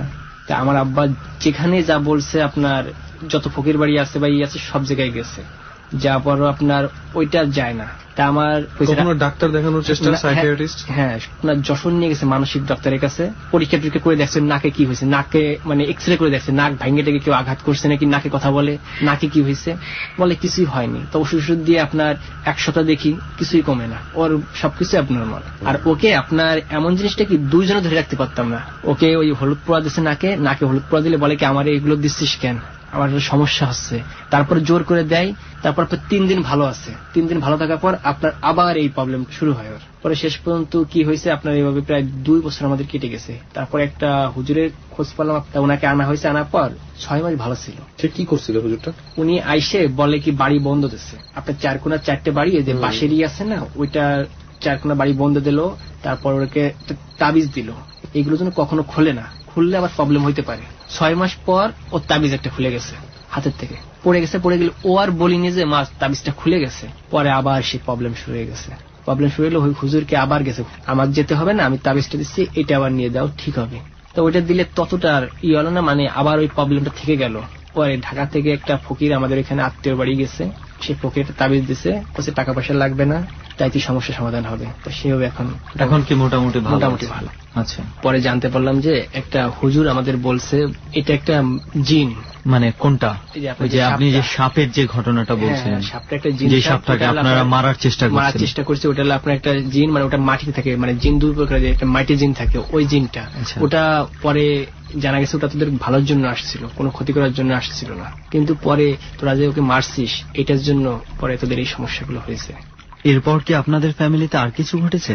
আপনার আমার মানে চাচির ঘটনা এটা চাচির, মানে আপনার পুরো পরিবারের মধ্যেই একটা, হ্যাঁ মানে আমার বাপ চাচারা 2 ভাই, মানে ওরা বিয়ে করছে বা 2 বোনকে, খালাকে বিয়ে করছে। ওকে, ওই সাপটা মারার পর থেকে মোটামুটি পুরো পরিবারের মধ্যে কিছু একটা মানে পরিবর্তন দেখা গেছে। আমার একটা চাচাতো ভাই ছোট, ওর বয়স বলতে কি আপনার 7 মাস হবে মারা গেছে।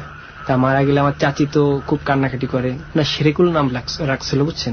চাচিকে স্বপ্নে দেখাতো কি কিভাবে মারা গেছে, আপনার 7 মাসে এমনিতে মারা গেছে। ও স্বপ্নে দেখাতো কি হুজুর টাইপ, মানে চাচি ওই করছে টুপি পরে, সাদা কাপড় মানে পায়জামা পাঞ্জাবি পরে, ওই স্বপ্নে দেখাতো চাচি। ওই বাচ্চাটা বলে মা করে এসে তার পাশে এসে বসে থাকতো, ওর মার পাশে এসে বসে থাকতো। তা বলে কি মা আমি তোর কিছু দেবো, বলে কি দিবি বাবা? তা বলে কি তুই লেবু গাছ ছিল আমাদের ওইখানে, একটা লেবু গাছ ছিল, ওই লেবু গাছের কাছে তুই যাই দেখবি কি 200 টাকা পাবি, এই টাকাতে তুই মসজিদে আগরবাতি গোলাপ জল এগুলো কিনে দিবি, এই টাকা দিয়ে। রাত্রিবেলা স্বপ্ন দেখাইছে যে সকালবেলা যাই দেখে কি সত্যি 200 টাকা পাইছে।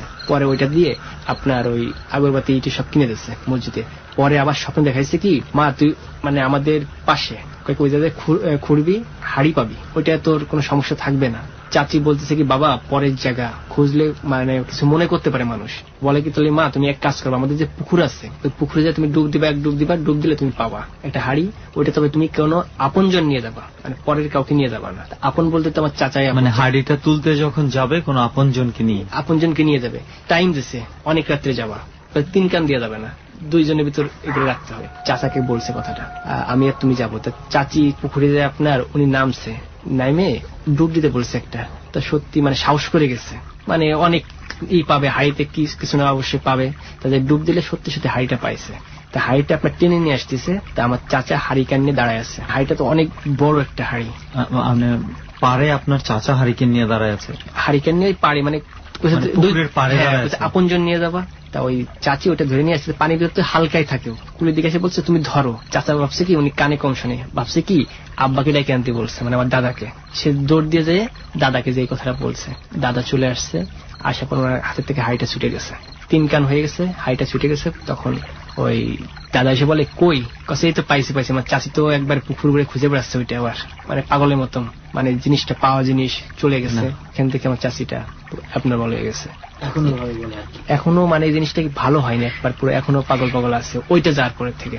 স্বপ্নে একবার দেখাইছিল, বলে কি মা তোরে দিছিলাম তুই রাখতে পারিসনি, এই দেখায় আর পরে এই পর্যন্ত স্বপ্ন দেখে না।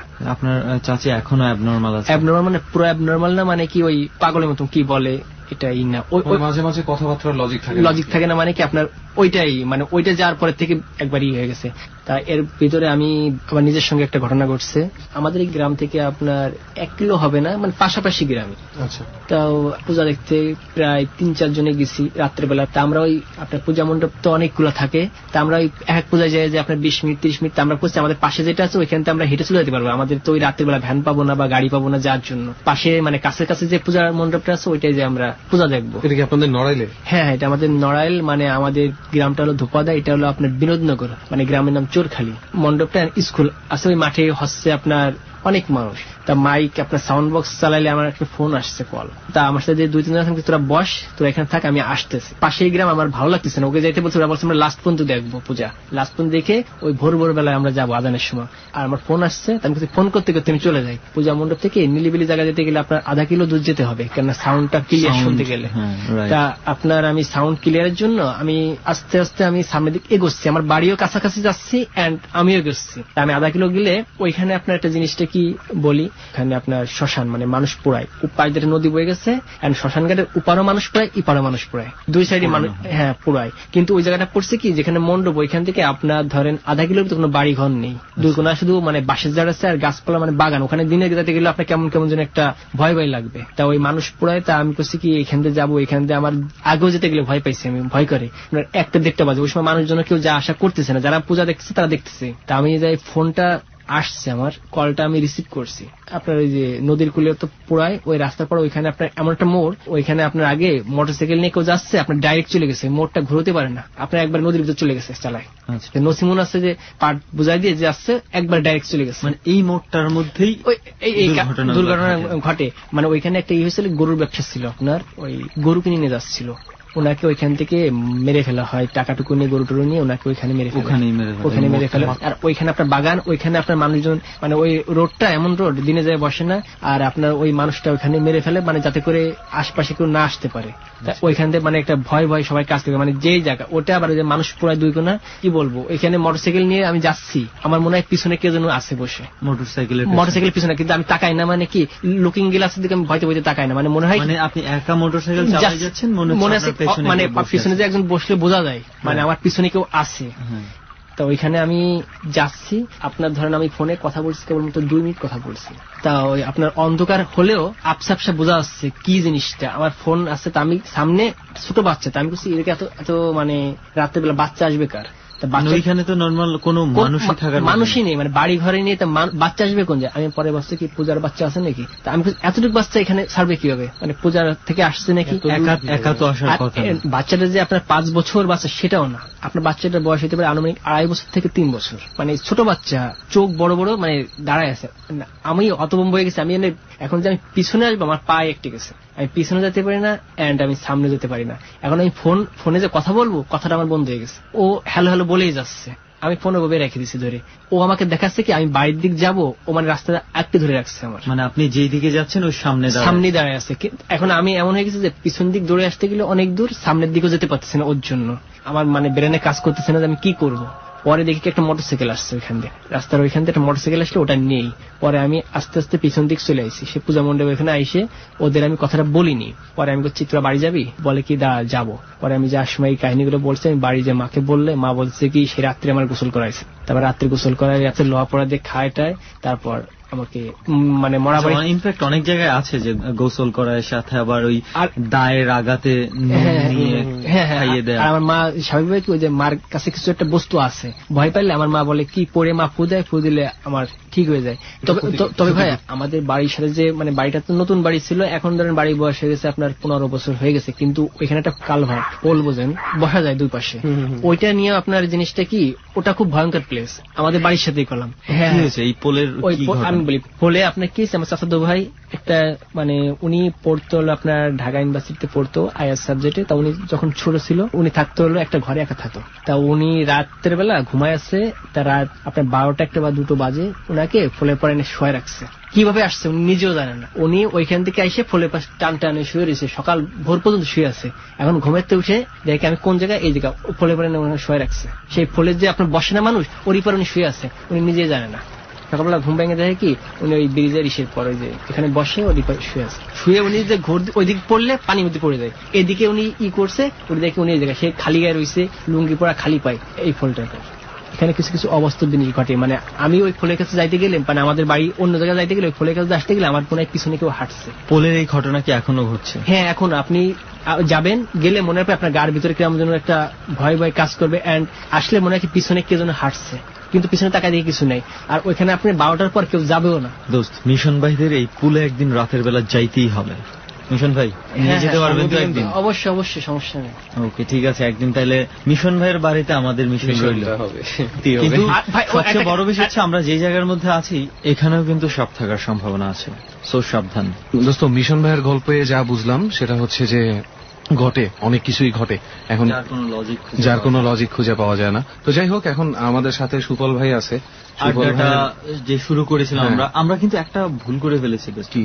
যেই মানুষটা চুপচাপ করে বসে আছে, সুফল ভাই তো অনেক চুপচাপ ছিল, সুফল ভাইয়ের পাশে কিন্তু আরেকজনও চুপচাপ করে বসেছিল, এতক্ষণ একটা কথা বলেনি। কেমন আছেন? ভালো।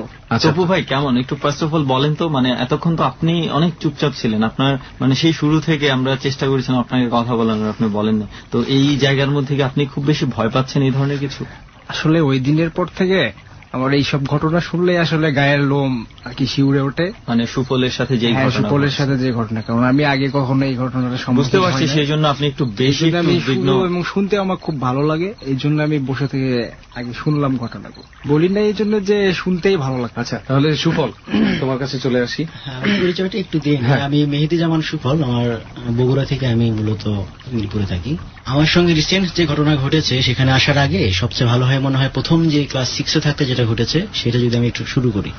অবশ্যই। হ্যাঁ, তো শুধুমাত্র ক্লাস 6 এবং 7 আমি মাদ্রাসায় পড়েছি 2টা বছর। আচ্ছা। তো প্রাইমারি থেকে মাদ্রাসায় গিয়ে আরবি ধরতে আমার সমস্যা হচ্ছিল, এই কারণে আমি আরবি প্রাইভেট এক্সট্রা নিয়েছিলাম, সেটা ছিল আমার আসরের নামাজের পর। তো মাদ্রাসার থেকে প্রায় 1 কিলো দূরে হুজুরের কাছে আমি পড়তে যেতাম। সেখান থেকে একদিন আসতে একটু দেরি হয়ে যায় মাগরিবের নামাজের পরপর, তো মাগরিবের নামাজটা আমি বাইরেই পড়ে আসি। আচ্ছা। বাইরে পড়ে আমি জাস্ট মাদ্রাসায় ঢুকি, গেট থেকে প্রায় 300 গজ দূরে আমাদের হোস্টেল। এর আগে মসজিদ আছে, কিছু আমের গাছ আছে বড় বড় পুরানা। আচ্ছা। যখন ঢুকলাম তখন কেউ নাই, মাগরিবের নামাজ পড়ে যায় হলে চলে গেছে, হোস্টেলে চলে গেছে।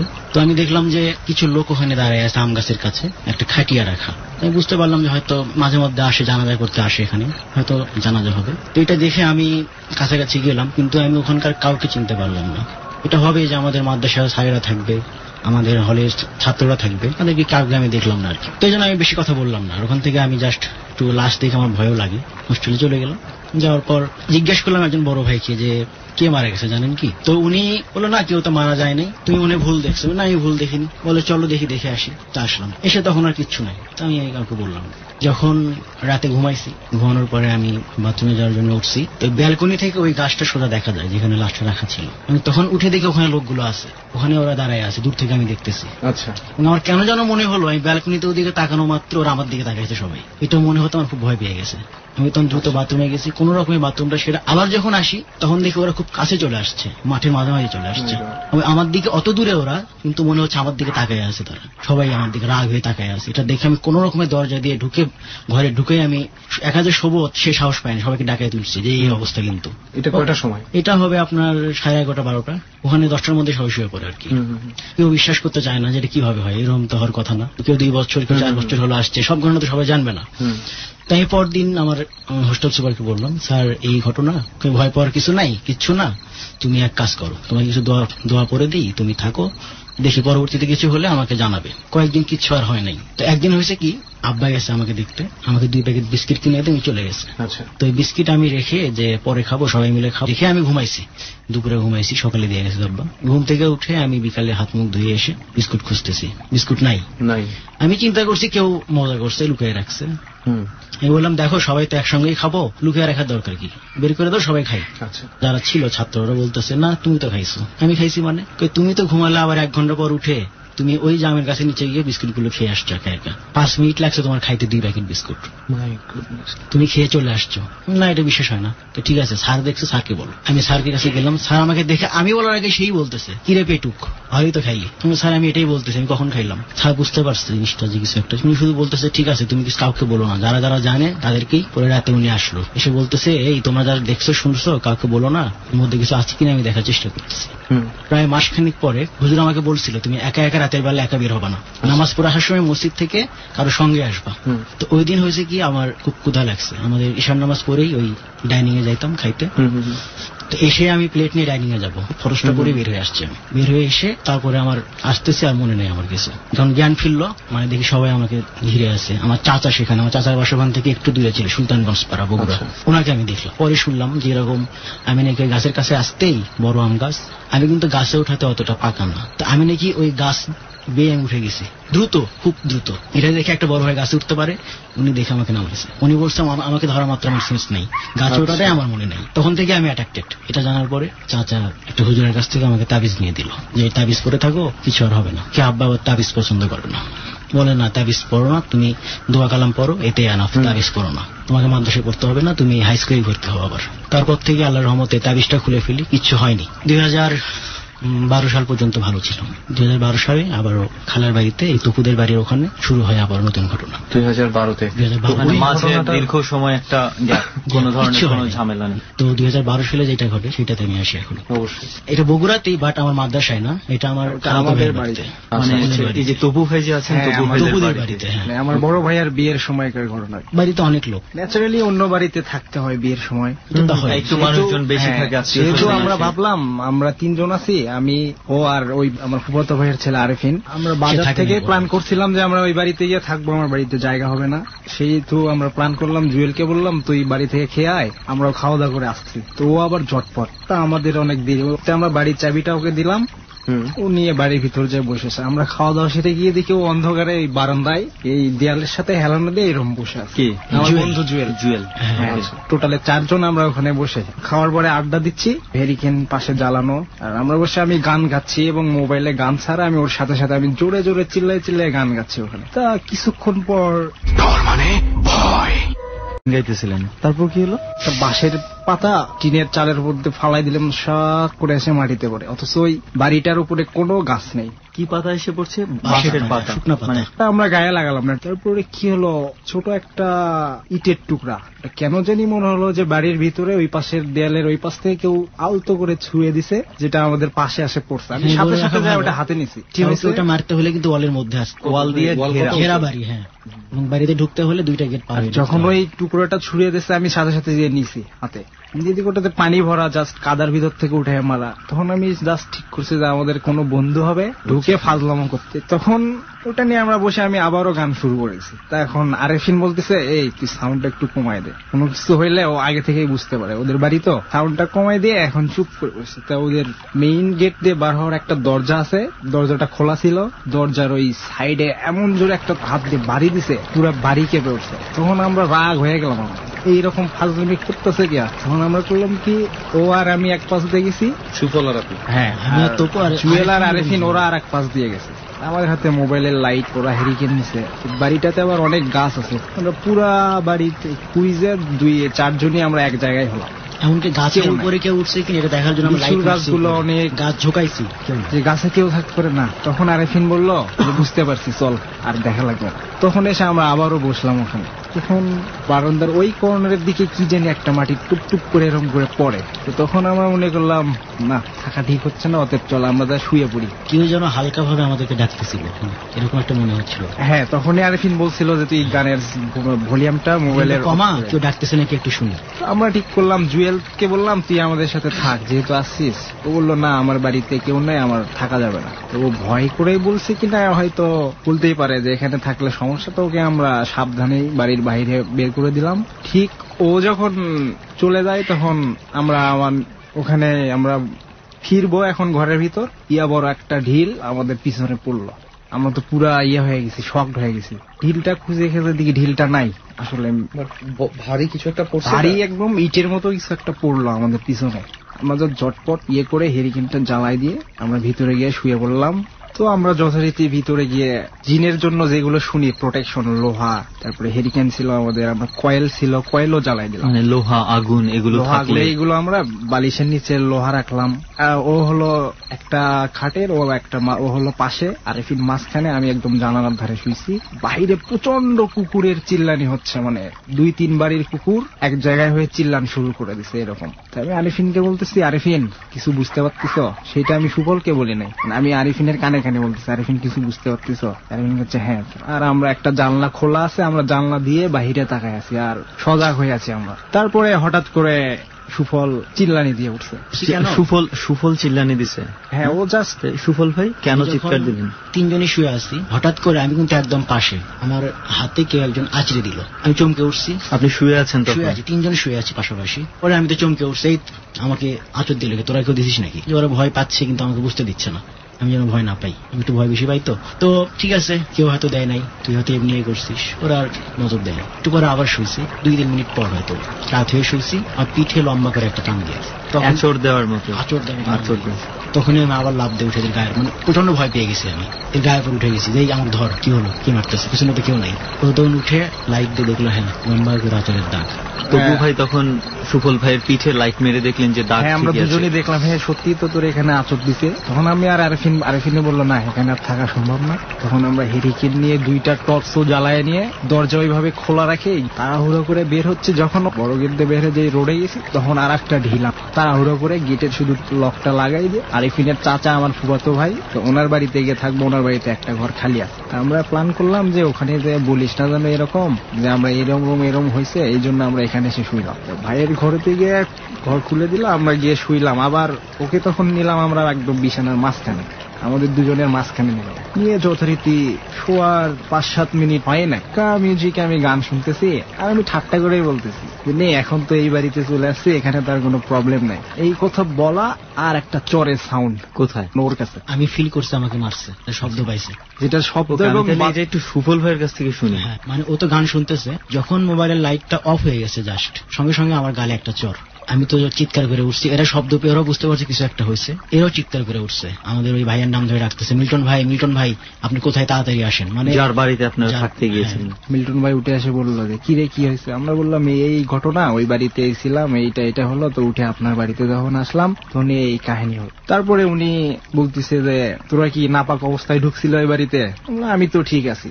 তা সুফল বলতেছে ওই কারণে সেই সময় সুফল যে কোনো কারণে 2 দিন ও গোসল করতে পারে নাই। এইটা বললাম করছে, হ্যাঁ এটাই মেইন কাজ দিচ্ছে, ও গোসল করে ঢোকো নাই, ওই জন্য ওর উপর এইটা হয়েছে। কিন্তু সেই বাড়িটাই কেন? ওই বাড়িটাতে কি কোনো কিছু ঘটনা আছে? অ্যাকচুয়ালি বাড়িটা যেখানে করা হয়েছে ওখানে কবর ছিল, এবং কবর না শুধু এলাকার গরু টরু এইগুলো মারা গেলে ওইখানে যা পুঁতে রাখতো। এবং যখন ওই বাড়িটার ল্যাট্রিনের জন্য হাউস করা হয়, তখন আমার চোখের সামনে দেখে মানুষের হাড় গোড় বের হয়ে আসলো। পরে আর ওই হাউসটাতে আর ওই ইয়েটা করলো না, পরে ওইটা ভরাই ফেলে দিয়ে। তো গ্রামের সবাই বলে যেহেতু কবর করে বাড়ি করা হয়েছে, সেহেতু এইসব থাকতেই পারে। আপনি যে চড় খেলেন, এটা কি মনে মানুষের হাতের মতো কিছু? আমার গালে দাগ হয়ে গিয়েছিল। সেটা কি মানুষের হাতের মতো মনে হচ্ছে? ছাপ না, লাল আঘাতের চিহ্ন ছিল। তারপরেও ওইখানে আরেকটা ঘটনা হয়েছিল, ওইটার পরে ওকে বললো যে তুই অজু করে আয়, তারপর ওকে অজু করে নিয়ে আসা হলো। নিয়ে এসে ওই মিল্টন ভাইয়ের কাছে একটা তাবিজ ছিল, ওটা ওর গায়ে বাঁধা দিয়ে বললো যে সমস্যা নাই, আমার বাড়িতে আসু, দেখি কি আসে এখন। এরকম করে আমাদের আশ্বস্ত করে উনি চলে গেল ওর তাবিজটা হাতে বাঁধাই দিয়ে। শোয়ার কিছুক্ষণ পর ওই গ্রামে যেটা বলে বোবা ধরার মতো আর কি, ঘুমের মধ্যে লড়তে পারে না, আমার জীবনে কখনো হয় নাই। ওই দিন হঠাৎ এইরকম একটা হয়েছে আমার, আমি চিল্লাচ্ছি আর মিল্টন ভাইকে ডাকতেছি, মনে হচ্ছে আমার জান বের হয়ে যাবে। ওই সময় আমি খেয়াল করতেছি আমার পিছনে কোনো মহিলা দাঁড়ায় আছে। ওই রাতেই ওই ঘরেই। আচ্ছা, সে ডাকতেছে যে এইরকম করে যে আরেফিন ভাই চলেন বাইরে যাই, এরকম করতেছে। এরকম একটা আওয়াজ আমি আপনাদের সঙ্গে যে আরেকজন ছিল, হ্যাঁ, উনাকে ডাকছে, সেটা শুধুমাত্র আপনি শুনতে পাচ্ছি এবং আমি নড়াচড়া করতে পারছি না। হঠাৎ করে আমার ভাঙে গেছে, মানে আমার মনে হলো আমি 1-1.5 ঘন্টা ধরে এরকম অবস্থায় আছি। তো মনে হয় ওটা 2-3 সেকেন্ড ছিল আমার এরকম। তারপরে এই ঘটনাটা আর আমি ওদেরকে এটা বললাম না। এটা হওয়ার পরে আবার 2 বছর 2014 পর্যন্ত কিছু হয় নাই, মানে একদম সব স্বাভাবিক বলতে আমরা ওই বাড়িতে খুব একটা যাই নাই। আমি তো তারপরে ওদের নিয়ে আর ওই বাড়িতে মানে সুফলকে নিয়ে মেনলি ওই বাড়িতে ঢোকা হয় নাই। আচ্ছা, এই বাড়িটা কোথায় ছিল যেন? বাড়িটা আমাদের গ্রামেই, আমার বাড়ির পাশে একদম। এবং কোন গ্রাম সেটা আপনার? আমার গ্রামের নাম হলো কুকি কালিদাস, শিবগঞ্জ থানার। ওখানে ছিল এই ঘটনা। তো এরপরে আমিও ঢাকায় চলে আসি, খুব একটা যাওয়া হয় না ওইদিকে, তো ঈদে গেছি। তো 2014 সালের ঈদে আমি যখন গেলাম বগুড়ায়, এদের ওখানে গেলাম, তখন সবাই বলতেছে আমাদের বন্ধুরা যে মানে ওই ঘটনার পর থেকে আর মোটামুটি একটা গ্যাপ ছিল, ওই 2 বছরের একটা গ্যাপ, 2 বছরের গ্যাপ। তারপরে সুফল ভাই ঢাকায় চলে আসলেন। সুফল ঢাকায়, আমিও ঢাকাতে, দুজনেই ঢাকায় চলে আসলেন। এইভাবে কোনো মিলিত আর হওয়ার ওয়ে নাই, কোনো ওকেশন ছাড়া বন্ধুদের সাথে। প্রত্যেক ঈদুল ফিতরে যে যেখানে থাকবে ঈদের দিন আমরা পিকনিকের আয়োজন করি, সেই অনুযায়ী এই ঈদেও আমরা পিকনিকের আয়োজনটা করি। মোটামুটি রাত 3টা পর্যন্ত আমরা অনেক মজা টজা করি। পরে এখন সবার শরীর হাঁপিয়ে টেপে গেছে, সবাই ঘেমে টেমে গেছে। সবাই বলতেছে চল গোসল টোসল দিয়ে যে যার বাড়িতে চলে যাই। তো আমরা ওই রাতে, গত ঈদুল ফিতরের রাতে, রাজু নামের একজন বলল যে ওই বাড়িতে আজকে ঢুকবো, দেখি তো কি হয়, কে আসে এই বাড়িতে, আমরা সেটাই দেখবো। কিছু গরুর গোস্ত বেঁচে গেছে, ওগুলো নিয়েই ঢুকবো, দেখি কে আসে। সবাই সায় দিল। আমরা 6 জন ছিলাম টোটালে, আর বাকি 2 জন বাইরে চলে গেছিল। তো আমরা করলাম কি, ওই পাতিলে কিছু গোস্ত ছিল, এগুলো নিয়ে গোসলের পরে ওই বাড়িতে আমরা ঢুকলাম। এই বাড়িতে ঢোকা মাত্র একটা ঢিল পড়ছে চালের ওপর। রাত 3:30 বাজে মেবি। ঢিল পড়ার পর তো আমরা বুঝতে পারলাম যে শুরু হয়ে গেছে অলরেডি। আমরা ভয় পাইলাম না। রাজু বলতেছে যে না, ভয় পাওয়ার দরকার নেই, দেখি কতক্ষণ টিকতে পারি আমরা এখানে। তো আমরা গোস্ত নিয়ে ঘরের মধ্যে ঢুকলাম, ঢুকে সবাই বাথরুম, কিন্তু মমিন নামে একজন আছে, মমিন করছে কি বাইরে দাঁড়ায় ও আবার আমাকে ভয় দেখানোর চেষ্টা করতেছে। আমি যে একটু ভয় পাই, আমাকে বলতেছে সুফল এই যে চুলার মধ্যে রান্না করে কে দেখো তো। আমি বলে ভয় পাই না, আমি ভয় দেখাই ওরা। এই কথা বলতে বলতে একটা কয়লা এসে প্রায় ওর গায়ে লাগছে, গা ঘেসে চলে আসছে, একটু হলে লাগতো। চুলার দিক থেকে, ওখান থেকে হিল মারছে, কয়লাটা ছুঁড়ে মারছে ওর দিকে। তো তারপরে করলাম কি, এটা নিয়ে চিন্তা ভাবনা করতে করতে এই গোসল করার মগ আছে না, প্লাস্টিকের মগ, এটা ছুঁড়ে মারছে আমাদের দিকে। ওখান থেকে ওই দিক থেকে আসছে। আচ্ছা, ওই দিক থেকে ছুঁড়ে মেরেছে আমাদের। পরে আমরা বুঝতে পারলাম। তো এটার পরে আমরা চিন্তা করলাম বাইরে আর থাকা ঠিক হচ্ছে না, থাকবো কিন্তু ঘরে থাকবো। ঘরে যাচ্ছি, এখনো যাই নাই, সবাই ঢুকছে, অর্ধেক ঢুকছে, বাকি অর্ধেক আমরা এখনো বাইরে আছি, যাচ্ছি। স্যান্ডেল রাখা ছিল, মোটা স্যান্ডেল, এক জোড়া স্যান্ডেল ছিল বারান্দাতে স্যান্ডেল রাখা ছিল। ওখান থেকে একটা স্যান্ডেল আমাদের দেখি ছুঁড়ে অনেক জোরে ছুঁড়ে মারছে স্যান্ডেলটা। ছুঁড়ে মারার পর ওখানে বারান্দার চালে প্রথমে লাগছে, তারপরে মাটিতে এসে সপাটে পরে একটা শব্দ হয়েছে, মানে সবাই চমকে উঠছে, আমরা এটা কি হলো, দেখি স্যান্ডেল পড়ছে। তো আমরা সবাই ঘরের মধ্যে ঢুকলাম। তখন আমি লক্ষ্য করলাম সুফল ভয়ে একদম পুরা হয়ে গেছে। সুফল ভাই কি হয়েছে, এত ভয় পেয়ে গেছেন যে? ওখানে ভয়টা পাওয়ার প্রথম কারণ ছিল আমি সব এমনিতেই ভয় পাই, তার মধ্যে এগুলো ঘটতেছে, আরো ভয় পেয়ে গেছি। যেহেতু ওর অতীত অভিজ্ঞতা আছে এই বাড়িতে, আরো ভয় পেয়ে গেছি। তখন সবাই ডিসিশন নিলাম যে আমরা বের হয়ে যাব। তো আমরা বের হয়ে যাচ্ছে, সেম কেস 2 বছর আগের মতো ঢিল পড়ছে আমাদের পিছনে। আমরা বের হয়ে গেছি, গেটে তালা লাগানোর মতো সাহস করা হয় না, শুধু বের হয়েছি বাড়ি থেকে। ফেরদৌস ভাই, ওই যে মিল্টন ভাই আছে তার ভাই, ওনার মায়ের ঘরটা পুরো খালি ছিল। ফেরদৌস ভাই তখন করলো কি, ঘরটা খুলে দিল। উনিও বললো তোরা কেন আসলি। তো আমরা ওনার কাছে লুকালাম না, ওখানে একটু সমস্যা হচ্ছে, এই জন্য আমরা আসলাম। ঘরে ঢুকে টিনে একটু করে শব্দ হচ্ছে, শুয়ে পড়ছে, হারকিনটা একটু টিপ দিয়ে শুয়ে পড়ছে। টিনে যেমন টিপ দিলে শব্দ হয়, তখন তবু বলতেছে যে এই মনে হয় কিছু একটা হতে পারে। এর আগেও এরকমই হয়েছে, প্রত্যেকবারই যে ঘটনাগুলো ঘটে ওগুলোই প্রথমে ঘটে। টিন ওই রকম শব্দ হবে, আমি বলছি মানে ওইটা একটা সিমটম। আমি বলছি আলামত শুরু হয়ে গেল মনে হয়। এটা বলতে বলতে আমার বুকের মধ্যে একটা ধাম করে মারছে। আপনার বুক? আমার বুকের মধ্যে। হ্যাঁ, আমরা অদৃশ্য থেকে। এবং আমি যখন মারছে আমি তখন উঠে যাবো, এখন আমি উঠে দাঁড়িয়ে কিছু বলবো, এটা বলার আগে আমাকে কে যেন ঘাড় ধরে একদম বিছানার সঙ্গে শেষে ধরে রাখছে বালিশের মধ্যে। ওরা সবাই দেখতেছে, পরে এসে ওরা এসে আমাকে উঠাইছে, এরা এসে। তা আমি আমার বন্ধুকে বললাম, এই তোরা তো অনেক সময় সুবলের সাথে অনেক ঠাট্টাই করিস, তোরা কেউ মারছিস না কেউ? না, আমার প্রশ্নই আসে না আমার। ফেরদৌস ভাই বলতেছে যে এক কাজ কর, হইতে পারে এমন তোদের মধ্যে কেউ নাপাক থাকতে পারে, তোরা সবাই গোসল কর, অথবা ওকে করা, অন্তত গোসলটা করাই এনে তারপর দেখা যাক কি হয়। তো এরপরে কিছু এবারও কি আপনি গোসল করা ছিলেন না? ও গোসল করে না, এটা আমার করা উচিত ছিল। আমি আলতো করে ওর হাতটা ধরে ওকে বলতেছি চল। আমাকেও একটু লাগতেছে যে একা, আর ওদেরকে বলতেছি যে তোরা সবাই আমার পিছন পিছন আয়, কুকুর যে বাথরুমটা আছে ওখানে যাব না, আমরা মিল্টন ভাইয়ের বাড়ি গোসল করানোর জন্য নিয়ে যাই। সুপলকে আমি তখন বললাম যে ওকে গোসল করাতে হবে, এছাড়া উপায় নাই। তখন আমার আম্মা আমার বাড়ি থেকে উঠে আসছে চিল্লা চিল্লিতে। ওকে এখন যেই দরজার বাহিরে বের করছি, ও ওই বাড়ির দিকে ছুটে চলে যাচ্ছে, এমন একটা অবস্থা। আমি দুই হাত ধরে এরকম ওই বাড়ির দিকে, ওই বাড়ির যে বাড়িতে ওই যে কবরস্থানের উপর যে বাড়িটা বানানো বের হয়ে আসছি। ওকে, নাই, ও অস্বাভাবিক, ওর মধ্যে ওই নাই, আমি আটকাইতে পারতাম না। এই কাজগুলাকে তখন সুফল ভাইয়ের মনে আছে? আপনি যে বাড়িতে গোসল করতে গেছি সেখানে একটু মনে আছে। তারপরে সকাল সেই তো ও যাচ্ছে, আমি একা ধরতে পারি না, আমার বন্ধু বলছে আমাকে ধর, আমি কিন্তু পারলাম না। তারপরে ওরা আসে ঝাপটায় ধরছে ওকে, তখন ও অলরেডি তখন ইয়ের মধ্যে চলে, পুরো ওর বুক কাঁপতেছে, বোঝা যাচ্ছে ওর চোখগুলো মনে হচ্ছে চোখ ভিতর থেকে বের হয়ে আসতেছে, এরকম একটা অবস্থা। যথারীতি ওকে ধরে মিল্টন ভাইয়ের বাড়িতে নিয়ে গেলাম। তখন 2-4 জন অলরেডি আশেপাশে উঠছে, তখন ও স্বাভাবিক, তখন ও ওর মতো বলতেছে আমাকে গোসল করাচ্ছিস কেন, কি হয়েছে, এই সেই কিছু। তারপরে গিয়ে গোসল টোসল করায় ওকে শোয়াই দেওয়া হলো বিছানায়। তখন অলরেডি আজান দিয়ে ফেলাইছে, ভোরও হয়ে যাচ্ছে। তখন গিয়ে আমরা শুয়ে পড়লাম। ঘুম তো আর তেমন হলো না ওর কারণে, ওই দিন আর কিছুই হলো না। তারপরে আর এখন ওই দিন আবার আরিফিন বাড়িতে আসার কথা, ঈদের পরের দিনও বাড়িতে আসে। তো ওকে ফোন দিলাম, আরিফিন এরকম ঘটনা ঘটছে, তুমি আসো আজকে। ওকে ওই বাড়ির ভিতর ঢুকায়ে আমরা 8-9 জন ফ্রেন্ড আছি, সবাই ঢুকবো, দেখি ওই বাড়িতে আজকে কি হয়।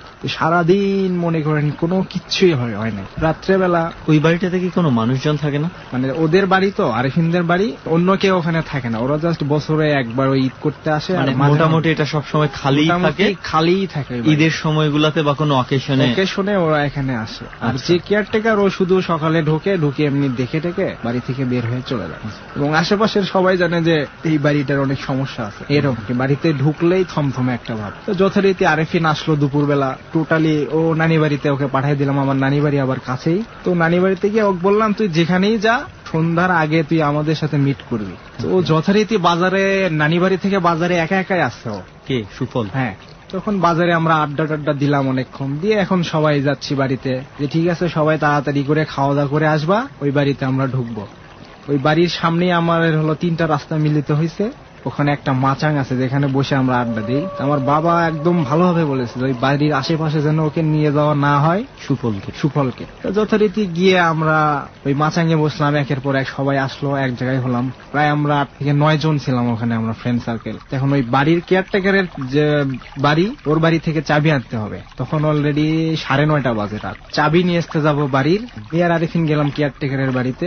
আবার এসে আমরা মাচাঙে বসছি, কিছুক্ষণের মধ্যে সবাই মাচাঙের উপরে বসেছে, ওর পাশে আমি বসে আছি মাটিতে পা ঝুলাই। হঠাৎ করে দেখি ও মাচাঙের সামনে একটা ছোট ডোবা আছে, ডোবাতে পানি, ও আবার ওই দিকে ছুটে চলে যাচ্ছে। আবার আমি পিছন থেকে এরকম হাত টানে ধরছে, আমিও আটকাতে। আবার ওরা মাচাং থেকে লাফ দিয়ে এসে আবার ধরছে, অনেকেরই কাটে ছিঁড়ে গেছে, অনেক জায়গায় ওকে থামাইতে গিয়ে। তখন আবার ও সেন্স নাই, ওর চোখ দুটো যেন বের হয়ে আসবে। ওই সময়টা আমি বলতে পারিনি আমার সঙ্গে কিছু, আমি জাস্ট বসেছিলাম, হঠাৎ দেখে আমাকে সবাই ধরছে। আমি তো বুঝতে পারি, আমি বারবার শুধু ওকে ফলো করতেছি, বারবার। আর একটা লক্ষণ বোঝার উপায়, ওকে যখন এটা হয়, ওর চোখে লাইট ধরলে বোঝা যায় ওর চোখ দুটো মনে হয় বের হয়ে আসবে। তখন এই ঘটনার পরেও আমি ওদের বলতেছি, দেখো মামা, এই বাড়িদের মধ্যে আর না ঢুকাই আমি একে। তারা বলতেছে না, তাহলে কিসের মজা হলো, আমরা একটু মজা দেখবো। আরিফিন গেটটা খুলতে গেছে, ওর পায়ে জুতা ছিল, ওই জুতাটা ছুঁড়ে মারছে আরিফিনকে। মানে আরিফিনের পায়ের জুতো না, সুফলের পায়ের জুতো, সুফলই আরিফিনকে ছুঁড়ে মারছে। আচ্ছা, সুফল ছুঁড়ে মারছে, এটাও আমি বলতে পারি না। তখন আমি হচ্ছে দেখছিস কঞ্চি, দেখছিস কাঁচা কঞ্চি, মানে বাঁশের কঞ্চি যেটা, এইটাতে একদম মারতে মারতে মারা ফেলবো। তো তখন আপনি সুফলকে এটা বললেন? হ্যাঁ, সুফলকে বলতেছি। তখন ও সেন্স, এই কি হয়েছে আমার, কি করছে, আমি এই জুতা ছুঁড়ে মারল ওকে। আমি জুতাটা হাত দিয়ে নিয়ে আসে ওকে পরাই দিলাম আবার। তারপরে যখন বাড়ির ভিতরে আমরা ঢুকলাম তখন এই সব ঢিল মিল এই সব কিচ্ছু না, তখন টোটালি হেরিকেন ছিল, 2টা চেরাক জ্বালানো ছিল। সবাই ওকে নিয়ে ওই বিছানায় শুয়ে দিয়ে ওর পাশে আশেপাশে সবাই 4-5 জন বসছে, আর আমরা নিচে বেড পাড়ে নিচে বসে আছি। তখন আর ওর কোনো সেন্স বলে কিছু নাই। 5 থেকে 10 মিনিট ও শুধু আরিফিনের সাথেই কথা বলছে যে আরিফিন এদিকে আসো, মানে কথার স্টাইলই একটা অন্যরকম, মানে শাসন করতেছে এরকম, তুমি বাড়িতে কেন আসলা। তখন আমরা তো পুরা তখন গ্যাস লাইট যেই আর মুখের সামনে আমরা এরকম জ্বালাই আর ও স্বাভাবিক হয়ে যায়। এক সময় হলো কি কোনো গ্যাস লাইটেও কোনো কাজ নাই। আরিফিনকে বলতেছে ওদেরকে নিয়ে এই বাড়িতে কেন ঢুকছো, ওদের গায়ে গন্ধ, এটা আমাদের সহ্য হয় না, ওরা বিভিন্ন কিছু খায়, এরকম করে বলতেছে। আর আমার কথা বলতেছে, তুপু দেখ তুই এই মুহূর্তে চলে যা, তোকে কিন্তু আমি মেরে ফেলবো, একদম গলা টিপে মারবো। টোটালি 9 জন শকড হয়ে গেছি। তখন সবাই বলতেছে তুই একটু নিচে যায় বস, ওর সামনে থাকিস না। তা ও বলতেছে কই তপু চলে গেছে। সবাই বলছে হ্যাঁ তপু চলে গেছে। তো ওবার মাথায় এরকম ঘুরে আমাকে পিছন দিকে দেখতেছে, তো কই গেছে, ওই তো ওই বসে আছে। তারপরে বিভিন্ন জনকে বিভিন্ন কিছু বলতেছে, তোরা এই বাড়ির থেকে এখনই বার হয়ে যা। তারপরে ওই যে বালিশের ওপর মনে করেন ও এমন জোর করতেছে, কখন ওর মাথাটা বালিশের মধ্যে একদম চেপে ধরতেছে, নিঃশ্বাস বন্ধ হওয়ার মতো অবস্থা। নিজে নিজেই আমরা ধরে আছি, 2-3 জন ধরে আছে, ওরাও কিছু করতে পারতেছে না। তখন আমরা সবাই মিলে সিদ্ধান্ত নিলাম যে না, একে আর এই বাড়িতে আর আমাদের এক মুহূর্ত থাকা ঠিক নয়, তাহলে সুফলের কোনো ক্ষতি হতে পারে। অলরেডি ভুল হয়ে গেছে এবং ওটাই বড় ভুল ছিল আমাদের। দরজাতে বের হবো ওই মুহূর্তে আমার হাতেও লাথি মারতেছে, চেয়ারটা যে আমি ধরে আছি, লাথি মারে মানে আমার হাত থেকে ওটা ফালাই দেবো, আলো সহ্য হচ্ছে না। 2-3 জন ধরে বাড়ির থেকে বের করে এখন আমাদের বাড়িতে এনে, তখন তো আম্মা ঘুম থেকে উঠছে, আমার বাবাও ঘুম থেকে উঠছে, কি হয়েছে এরকম। তখন আমার বাবা মার সামনে এই সব চলতেছে, আমাদের ঘরে খাটে নিয়ে এসে বসাইছি। তো তখন জানালা খোলা, ও শুধু বলে আমি থুতু ফালাবো। আমি তো জানি এটা ওর বাহানা, মানে ও জানালা দিয়ে বের হতে পারলে ওকে নিয়ে চলে যাবে হয়তো কোথাও, এবং আমাকে সহ্য করতে পারতেছে না। কিন্তু ওই যে মিল্টন ভাই, উনি আবার এই সব বিষয়ে কিছু জানে, তা ওনাকে ডাক দিলাম। আর এইদিকে উনি আসার আগে আমার বাবা বলতেছে চল, আমার পরিচিত একজন আছে, জাননিওয়ালা একজন আছে পাশের গ্রামে, ওখানে যাই। ও ওখান থেকে বারবার আমাদের ইয়ে করতেছে যে এই কেউ বাইরে যাবা না, যাই বাইরে যাবি তাকেই মারে ফেলবো। এবং ও মাঝে মাঝে সেন্স ফিরে আসে তখন ও বলে যে খালা তপু যেন বাইরে না যায়, তপু যেন বাইরে না যায়। আমার মনে হচ্ছিল আমার কানের কাছে কেউ ফিস ফিস করে বলতেছে কেউ যেন বাইরে না যায়, কেউ যেন বাইরে না যায়, এবং সেই মেসেজটাই আমি রেখে দিচ্ছিলাম। এটা যেন আমার সেন্স ছিল তখন, বাকি সময়টা আমি কিছু বলতে পারি না কি হয়েছে ওই সময়। তারপর প্রথম মিল্টন ভাই শুনলো, মিল্টন ভাই যখন ঘরে ঢুকছে তখন ওকে আর আমরা 4 জনেও থামাইতে পারি না, এত শক্তি ওর। আমার বন্ধুরা বলছে কি রে সুফলকে আমরা এক হাত দিয়ে ধরে ও নড়তে পারে না, আর আজকে আমরা 4 জন ওকে থামাইতে পারতেছি না, মানে খাট প্রায় ভেঙে ফেলবে এরকম একটা অবস্থা। তখন মিল্টন ভাই বললো মেঝেতে বিছানা করে দেন। ওখানে শোয়ালাম, শোয়ানোর পর প্রায় টোটালি আমরা 15-20 জন ওই জায়গাটাতে। ওকে নিচে নামানোর পরেই ও আরিফিনকে শুধু ডাকে, কথা বলা যখন শুরু করে তখন আরিফিন কই তুমি। চেরাক জ্বালানো ওর মাথার উপরেই একটা ইয়ের উপর রেখে দিচ্ছে, বলছে এগুলোর আলো বন্ধ করো, আলো বন্ধ করো। মিল্টন ভাই আসে বললে ওর হাত ধরার দরকার নেই, তোরা ছাড়ে দেখি ওই কই যায়। মিল্টন ভাই কি বলে একটা পাক দিল, ওর সব সাইডে ও শুয়ে আছে আবিজের মতো, কি জানি একটা ওর লুঙ্গির গোছে এরকম গুজে দিল। তখন ও আর নড়াচড়া নাই, ওর মতো আরিফিনের সাথে ও গল্প করতেছে, ওরা কেন ঢুকলো এই বাড়িতে। তখন আবার মিল্টন ভাইয়ের সাথে কথা বলছে, এই তোরা কি শুরু করছো রে, এ মিল্টন তুই কি করবো আমাকে, তুই তো যা অমুক জায়গায় যা বসে থাকিস সেগুলো জানি না আমরা। তো মিল্টন ভাই তখন বলতেছে এই আমার কি মনে করি, তোদের জিনের যে বাপ আছে তাকে আমার নাম বলিস, আর ওর হাসি দেখলে আপনি ভয় পেয়ে যাবেন। যেই বলছে তোর জিনের যে বাপ আছে তাকে যা জিজ্ঞেস করিস মিল্টনকে, ও এমন অট্ট হাসি মনে হচ্ছে কি। তখন মিল্টন বলছে হাসিচ্ছ, তোরা ওই বাড়িতে কয়জন আছো কমো, তোরা 4 জন আছো ওই বাড়িতে। তখন বললো হ্যাঁ ঠিক আছে তুই জানিস। তখন মিল্টন ভাইকে গুরু মানা শুরু করে দিল, আর ওর কোমরে যেটা পেঁচায় দিছে শুধু হাত দিয়ে এরকম করে, কিন্তু খুলতে পারে না, জাস্ট একটা এরকম ইয়ে করলেই খুলে যায়, মোচড় দিলেই খুলে যায়। ও খালি বলতেছে এটা কি দিছে, এটা খুলে দাও আরিফিন এটা খুলে দাও, মানে ওইটার কারণে ওখান থেকে যাইতে পারতেছে না। তারপরে আমাদের এক বন্ধুর বাড়ির সামনে একটা খেজুর বাগান আছে, তো ওখানে একটা গাছ আছে, তো বলতেছে ওর বাড়ির দক্ষিণ পূর্ব কর্নারে একটা খেজুর গাছ আছে, ওর নিচে এই গাছটা আছে, যা ওই গাছটা নিয়ে আয় আমাকে বলতেছে। আমরা তো জানি সুফল কখনো ওই এলাকা তো ঘোরা তো দূরে থাক, তো জানি ওই গাছটাই মনে হয় চেনে না। এইগুলো কিভাবে বলতে, কোথায় কি আছে এই কথাগুলো সুফল বলতেছে অনর্গল। আচ্ছা এরকম অনর্গল বলতেছে যে কি করা লাগবে, তো এইভাবে ওই রাতটা গেল। মিল্টন ভাই বলল যে যেটা আমি কোমরে দিয়ে দিছি ওইটাই ভাবে রাখ, আর কোনো সমস্যা হবে না। সকাল হলো শুক্রবার, সেই দিন শুক্রবার। এখন আমার বাবা বলতেছে আমাদের গ্রামে একটা দরবেশ টাইপের একটা লোক থাকে, বাড়ি ওনার রংপুর ডিস্ট্রিক্টে। উনি শুধু লুঙ্গি পরা, জাস্ট একটা চাদর গায়ে দিয়ে থাকে। ওখানে একটা শ্মশান ঘাটি আছে, তো ওটার পাশে উনি থাকে। তো সবাই বললো যে ওখানে নিয়ে যাও। ওকে যথারীতি নিয়ে আমরা রওনা দিলাম ওনার কাছে। ওনার কাছে গিয়ে আমি আগে পৌঁছেছি, জাস্ট ওরা 200-300 গজ পিছনে আছে। ওকেও ধরে নিয়ে আসতেছে অনেকজন। তখন কি তো স্বাভাবিক? তখন আমি স্বাভাবিক। তো ওখানে যেটা হয়েছে, ওখানে যাওয়ার পরে আমি দেখি কি আমার নানি বাড়ি থেকে কিছু ছেলে পেলে আসছে, ওরও খবর পাইছে এরকম। তো উনি আমাকে বললো, ওই যে যার কথা বললো গামছা গায়ে দেওয়া, শুধু লুঙ্গি পরে, ওনাকে আমরা দরবেশ বলেই এলাকার মানুষ চেনে আর কি। উনি আমাকে বললো আমার সামনে দাঁড়াও। আপনাকে বললো? হ্যাঁ, ওনার সামনে আমি দাঁড়ালাম। ওখানে পাট স্তূপ করে রাখা, পাট কেটে স্তূপ করে রাখা আছে, সবাই ওটার উপর বসে আছে। আমাকে ডাকলো, ওখানে তুমি দাঁড়াও। আমি দাঁড়ালাম। কি কি যেন বলতেছে, ওর ভাষা আমি কিছুই বুঝলাম না। মাটিতে থাপাই, নকশা করে কি কি যেন বলে। বলতে বলতে আবার একে বলতেছে এই ওকে ধরো, ও কিন্তু পড়ে যাবে। তখন আমার সেন্স আছে। তপু ভাইকে বলতেছে যে ওই লোকটা বলতেছে যে ওকে ধরেন। তখনও আমার সেন্স আছে। তপুকে বললো যে হচ্ছে ধর, এবং এই পর্যন্ত আমার মনে আছে। তারপরে আমি ও আমাকে ধরলো, তারপর কি হলো আমি বলতে পারবো। তপু ভাই কি হয়েছে? আমাকে যখন ধরতে বললো আমি দেখতেছি উনি মাটিতে থাপাচ্ছে আর কি বলতেছে। তা ও একটা মুসকি হাসি দিচ্ছে, আর তখন আমার রাগ উঠে গেছে। ধরার আগে করলো কি, ও হলো আরিফিন ওর কাছে দাঁড়ায় আছে। ও আরিফিনকে বলতেছে, আরিফিনের দিকে ঘুরে গেছে, হাত পিছনে ওর এইরকম করে একটা হাতের উপর দিয়ে। আমি দূর থেকে দাঁড়ায় খালি দেখতেছি ওর দিকে। আরিফিনকে বলতেছে, আরিফিন তুমি এখানে আমাকে কেন নিয়ে আসছো? তোমাকে বললাম আমি আর আসবো না, আমি ডিস্টার্ব করবো না। তা আরিফিন বলতেছে না তুমি কথা রাখো না, এই জন্যই আস। তারপরে ওই দরবেশ উনি বলতেছে, বাবা একজন তো ওই জিনের মধ্যে একজন তো হলো লুলা পঙ্গু, এইরকম উনি দেখাচ্ছে হাত, এরকম হাত বাঁকানো। ওই লুলা পঙ্গুটাই ওকে আচর দিছে এরকম করে। ওই দরবেশ বলতেছে? হ্যাঁ, উনি বলতেছে রে বাবা ও থাকে তো হলো 4 জন, উনিও বলতেছে মন থেকে। এর মধ্যে একজন হলো পঙ্গু এবং বিধর্মীয়। তখন ওই দরবেশ উনি বলতেছে বোতল নিয়ে আসো একটা, ওকে বোতলের ভিতরে উঠাবো। তারপর পরে বলতেছে থাক বোতল আনার দরকার নাই, তোমরা হলো 5টা মোমবাতি দিয়ে দাও, আমি রাতে এটা নিয়ে বসবো, কোথাও যাওয়া লাগবে না। আর আমাকে কিছু গাছের পাতা আর কিছু রাত্রে আমি কাজ করবো, তখন ও চরমে পৌঁছে যাবে, ওকে তোমরা ধরবা 3-4 জন, প্রয়োজনে হাত পা বেঁধে রাখবা। যখন চরমে পৌঁছে যাবে তখন এই পাতার রসটা তুমি ওকে খাওয়াই দিবা, আর একটা পানি পরায় দিল যে এইগুলো খাওয়া দিবা। যথারীতি আমরা বাড়িতে চলে আসলাম, তখন 9:30 মতো বাজে। বাড়িতে আসছি, এখন আমি আমার বারান্দার সিঁড়িতে বসে আছি, ভাত খাবো। সেই মুহূর্তে একটা ওই যে নারকেলের খোসা, ওটা আমি লুঙ্গি পরে বসে আছি, আমার জাস্ট গায়ে এসে পড়লো। তখন ও আমার মায়ের সাথে আমার এক চাচা তো ভাইয়ের বাড়িতে গল্প করতেছে, আমাকে ডাকতে গেছে যে ভাত খাবো আসেন।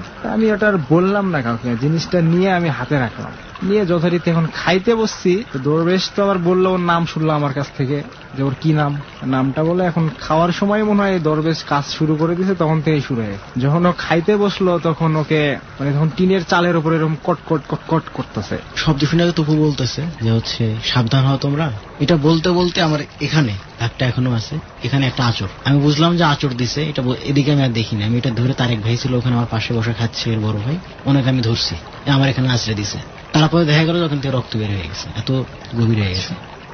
তারপরে আমি আর খাইলাম না, আমাকে নিয়ে এরা ঘরে গেল। ঘরে যাওয়ার পরে ওর তো তখন টোটালি ওর সেন্সলেস, এবং তখনই পুরা যেটা প্রচন্ড যেটা অত্যাচারই বলা যায় আমাদের কাছে। আমাদের সব বন্ধুরাই আমার বাড়িতে আসলো, সবাইকে বলে রাখছিলাম যে আজকে রাতটা শুধু কষ্ট করতো না। তো দরবেশ আবার বলে দিচ্ছিল যে আমি রাত্রিরে এটা নিয়ে শ্মশানেই বসবো, আমি এখান থেকে কাজ করবো, তোমাদের যাওয়া লাগবে, তোমাদের বাড়িতে যাওয়া লাগবে না, তোমরা খেলে ওর খেয়াল রাখবে। হ্যাঁ, ওকে আমরা 3-4 জন ধরে রাখছি, প্রথমে বেডের উপর রাখছি। কিছুক্ষণ পর 3 জন জিনের 3 জন কিছুক্ষণ পরপরই আসে, একজনের সাথে কথা বলতে আরেকজন চলে আসে। সুফলের উপর সুফলের উপর একের পর এক ভর করে, একজনের নাম জিজ্ঞেস করতে প্রশ্ন করো না, বিভিন্ন শুরু করে দিল ওরা। কখনো টিনের উপর ঝাঁকি হচ্ছে, এরকম শুরু হয়ে গেল। আমরা ধরে থাকতে পারি না, হাতের উপর হাত দিয়ে তো ধরছি, আবার পা দিয়ে হাতের ওর হাতটা ঠেস দিয়ে আসি আমরা, যাতে উঠে না যেতে না পারে। আজেভাবে খেলে এরকম করে যে বলে ছেড়ে দে, আমাকে ছেড়ে দে, তোরা এরকম করতেছিস কেন। আবারও এরকম এক ডাকা ওক ডাকা শুরু করে দিছে। আমার বাবাকে বলতেছে যে এই ছেলে আপনার কে হয়? কেন আমার ভাগ্নে হয়। তো এই ছেলে যেন এই এলাকায় আর না আসে। আমার বলতেছে কেন আসবে না, কেন আমার আত্মীয় আমার এলাকায় আসবে না, এটা কথা? হ্যাঁ, আসলেও যাতে ওই বাড়ির আশেপাশে যেন ও না যায়, তাহলে ওর ক্ষতি হবে না, আপনার ছোট ছেলের কিন্তু ক্ষতি হবে। এবং সরাসরি বলতেছে আমার কথা। এর মাঝখানে আমার অন্য একটা বন্ধুকে হাত ধরাইতে দিছি, তো বারবার বলে যে হাতটা ছাড়ে দাও, আমি কিছু করবো না, কিছু করবো না। যেই হাতটা ছাড়ে দিছে আমার বন্ধুর গালে একটা সপাটে একটা চর, এবং বন্ধুর উপর সেই রাগ। তখন আমি বললাম তুমি এখান থেকে চলে যাও, এইখানে তুমি না বসে অন্য একজন বসুক। আর ও তো একের পর এক যখন এক একজন আসে, এখন একজনকে বলতেছে এই তোর নাম কি? ওই যেটা লুলার কথা বললো ওরা নাম বললো, ওর নাম হলো হিবু। ও যে ধর্মের সে ধর্মটা এই বাংলাদেশে নাই, ও হলো অন্য দেশ থেকে আসছে এখানে। ও হলো বেশি শয়তান। তারপরে এরকম একের পর এক যায়। একজনের নাম হলো বোরহান আর হিবু, এরাই দুইজন হলো খারাপ। ওই হিবু হলো আচর দেয় আর এই বোরহান হলো চর আর থাপ্পড় দেয়। একের পর এক তিনজন আসা যাওয়া শুরু করে, আর শুধু এরকম আলটিমেটাম দিচ্ছে আমাদের। ফেরদৌস ভাইকে বলতেছে, ফেরদৌস তুই ওদেরকে তোর মায়ের ঘরে জায়গা দিলি কেন? ওটা আস্তানা পাইছিস? এরকম করে বলতেছে। আবার বাড়ির কেয়ারটেকারের কথা বলতেছে যে ওর নাম হলো ফুলমিয়া, যে ফুলমিয়া কোথায়? ফুলমিয়াকে ডাকো, ও চাবি কেন দেয় এদেরকে? এরকম করে বলার পরে তখন বলতেছে যে লাস্ট বলতেছে যে আমাদেরকে অনেক মারা হচ্ছে। ওই হিবু এবং বোরহান নামে যে ওরা তো ওদেরকে 100 ব্যাট মারা হয়েছে, ওরা ওই বাড়িতে পড়ে আছে। তখন আর ওরা আসে না, শুধু এই একজন ভালো ছিল ওদের মধ্যে, এ আসে। যে আমি বললাম, আমি বলছি ওদের কি অবস্থা? বলে ওরা তো মারটার খেয়ে ওখানে পড়ে আছে, ওরা আর আসবে না। এবং আরিফিনকে বলতেছে, আরিফিন তুমি অনেক কষ্ট দিলা, কাজটা ঠিক করলা না। আর বলতেছে আমি এখন চলে যাচ্ছি, আমি আপনাদের সব প্রশ্নের অ্যান্সার দেবো, আজানের আমি আধা ঘন্টা আগে আসবো। ওটার নাম হলো আব্দুল আজিজ বলল ওর নাম। তখন ও অলরেডি চলে গেল। সুফল তখন স্বাভাবিক। আমার গায়ে তখন প্রচন্ড ব্যথা হচ্ছিল, মাঝে মধ্যে আমি ঘুমাই, ঘুম থেকে উঠে দেখি গায়ে প্রচন্ড ব্যথা। তো আমি যে যখন মনে করেছি যে আমি ঘুমাচ্ছি, আসলে তখন আমি ঘুমাই নাই। ওদের ভাষ্য অনুযায়ী যে তখন আমার উপর এইসব হয়েছে, কিন্তু আমি ভাবছি যে আমি হয়তো ঘুমাইছি ওই সময়টা। তো আমার মাকে বলতেছে খালা আমার ক্ষুধা লাগছে। তাই আমি বললাম এই তোর জন্য আমি মিষ্টি নিচ্ছি, ওইটা খা। আধা ঘন্টাও হয় নাই, ওইটা যেই খাবে তখনই ও চলে আসছে। ওই যে আজানের আধা ঘন্টা আগে আসার কথা ছিল, ও তখনই চলে আসছে।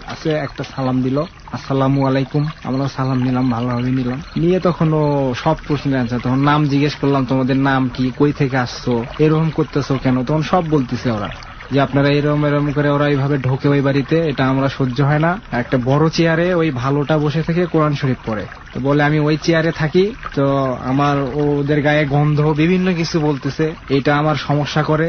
আর হলো ওই হিবুটা যে যার হাত বাঁকা, ও থাকে বাথরুমে, আর একটা থাকে রান্না করে। আর একটার কথা বললো না। তখন বলতেছে যে আমি ওদের আটকানোর অনেক চেষ্টা করছি, এই ভালো যেটা বল। তো আমার বয়স এখন অলরেডি 350 বছর চলে, আমি ওদের শক্তিতে পারি না। ওরা অনেক কুফরি বিদ্যা জানে, ওরা দুইজন। ওদেরকে আমি অনেক আটকাতে চেষ্টা করছি, ওরা থামে নাই, আমাকে টপকায়ে ওরা আসছে। এখন কি করলে এটা হবে আমরা বলতেছি। আমার বাবাকে বলতেছে দেখেন আপনাদের কিছু শর্ত পালন করতে হবে। শর্তর প্রথমই হলো ওই ছেলেকে এই গ্রামে আসা যাবে না, এবং ওই বাড়িটা যে এখান থেকে দেখা যাবে এই এরিয়ার মধ্যে যাতে সুফল না আসে এই গ্রামে। তো আব্বা বলতেছে না এটা তো সম্ভব না, আপনি সহজ কি শর্ত আরো কিছু বলেন। তখন বলছে শর্ত আমি ছোট করতে গেলে আমার সমস্যা হবে, মানে ওই জিনটাই বলতেছে এর মুখ দিয়ে। তো কিছুক্ষণ চুপ করে থাকে অনেকক্ষণ, আবার বলে যে আমার হাতের উপর পা দিয়ে প্রেসার দিয়ে ধরো। লাস্টে বললো যে ঠিক আছে 7টা মোমবাতি নিয়ে ওই দরবেশের কাছ থেকে পরায় নিয়ে আসবেন, নিয়ে ওই বাথরুমে 7 দিন জ্বালাতে হবে।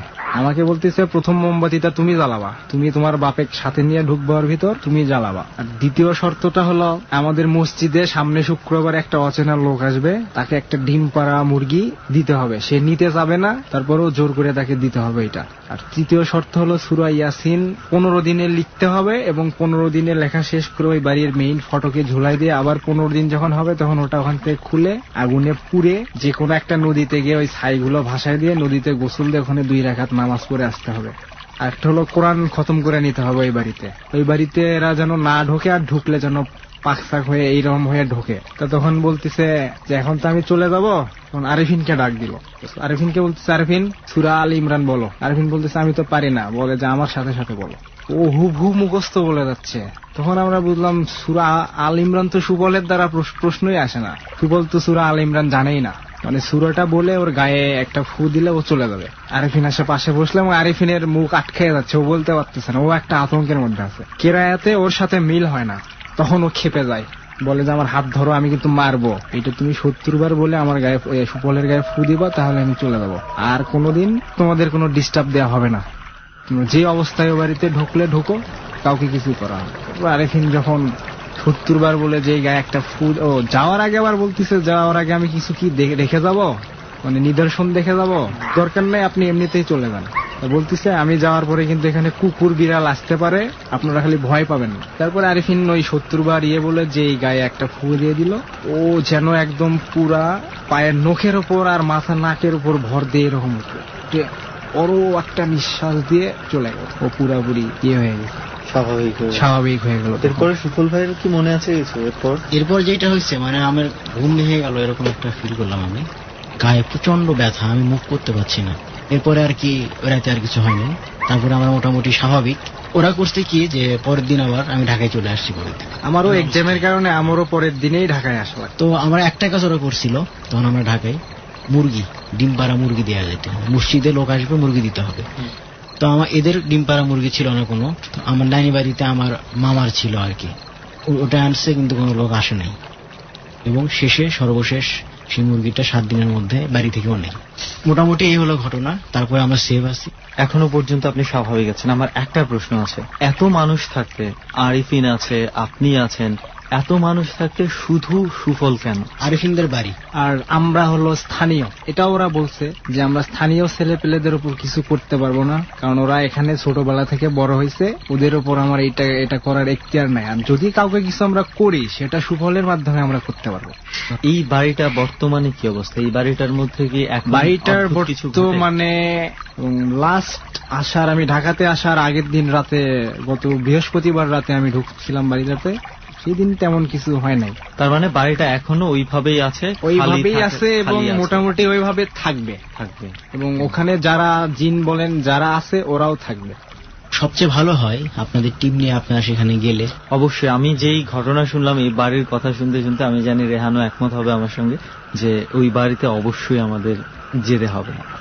সেখানে আশা করি সুফল ভাইকে নিয়ে যদি আমরা ওইখানে থাকতে পারি সেটাই সব। তবে আমার ইচ্ছা আছে ওকে নিয়ে ঢোকার, আমরা যদি সুফল ভাইকে নিয়ে নাও পারি, এক সময় তপু ভাইকে নিয়ে আমরা আমি অবশ্যই ঢুকবো। আপনি নতুন মানুষ গেলে আপনারা সমস্যা, কারণ স্থানীয়দের কিছুই বলবে না। এবং ঢাকা শহরেও রাস্তাঘাটে সুফলের সাথে হলেও ঘুরতেও আমি একটু সেফিয়ে করি, কারণ যদি ওর ওপর কোনোভাবে অ্যাটাক করে আমাকে ধরেন গাড়িতে সামনে ধাক্কা দিয়ে ফেলাই দিল। ঢাকায় যতদিন আছেন সুখের বিষয় এখানে কিছুই হয় নাই। এখন মোটামুটি তো আপনি সুস্থ আছেন? এখন সুস্থ আছি। আমি কৃতজ্ঞতা প্রকাশ করব আমার বন্ধু সার্কেল, ওরা যে 5টা রাত এরা যে আমাকে সাপোর্ট দিছে, ওরা না থাকলে হয়তো ওর অনেক বড় একটা ক্ষতি হয়ে যেতে পারতো। শেষ বেলা এসে সবার কেমন লাগলো আজকে এই জার্নি, এই জায়গার মধ্যে বসে গল্প বলা? বিশেষ করে মানে এখানে আসাটাই অনেক বড়, কারণ ইচ্ছে ছিল যে এই জায়গাটায় আসবো আর এই জায়গায় এসে জিনিসটা বলার জন্য। আর এরকম ঘন জঙ্গল, সামনে আবার নদী, অনেক ভালোই লাগলো। বাট আপনারা যদি চান যে ওই পরিত্যক্ত বাড়িটা দেখতে যাইতে, তো আপনাদের গাজীপুর বুট বাজারে, তো আপনারা ওইখানে যাইতে পারেন।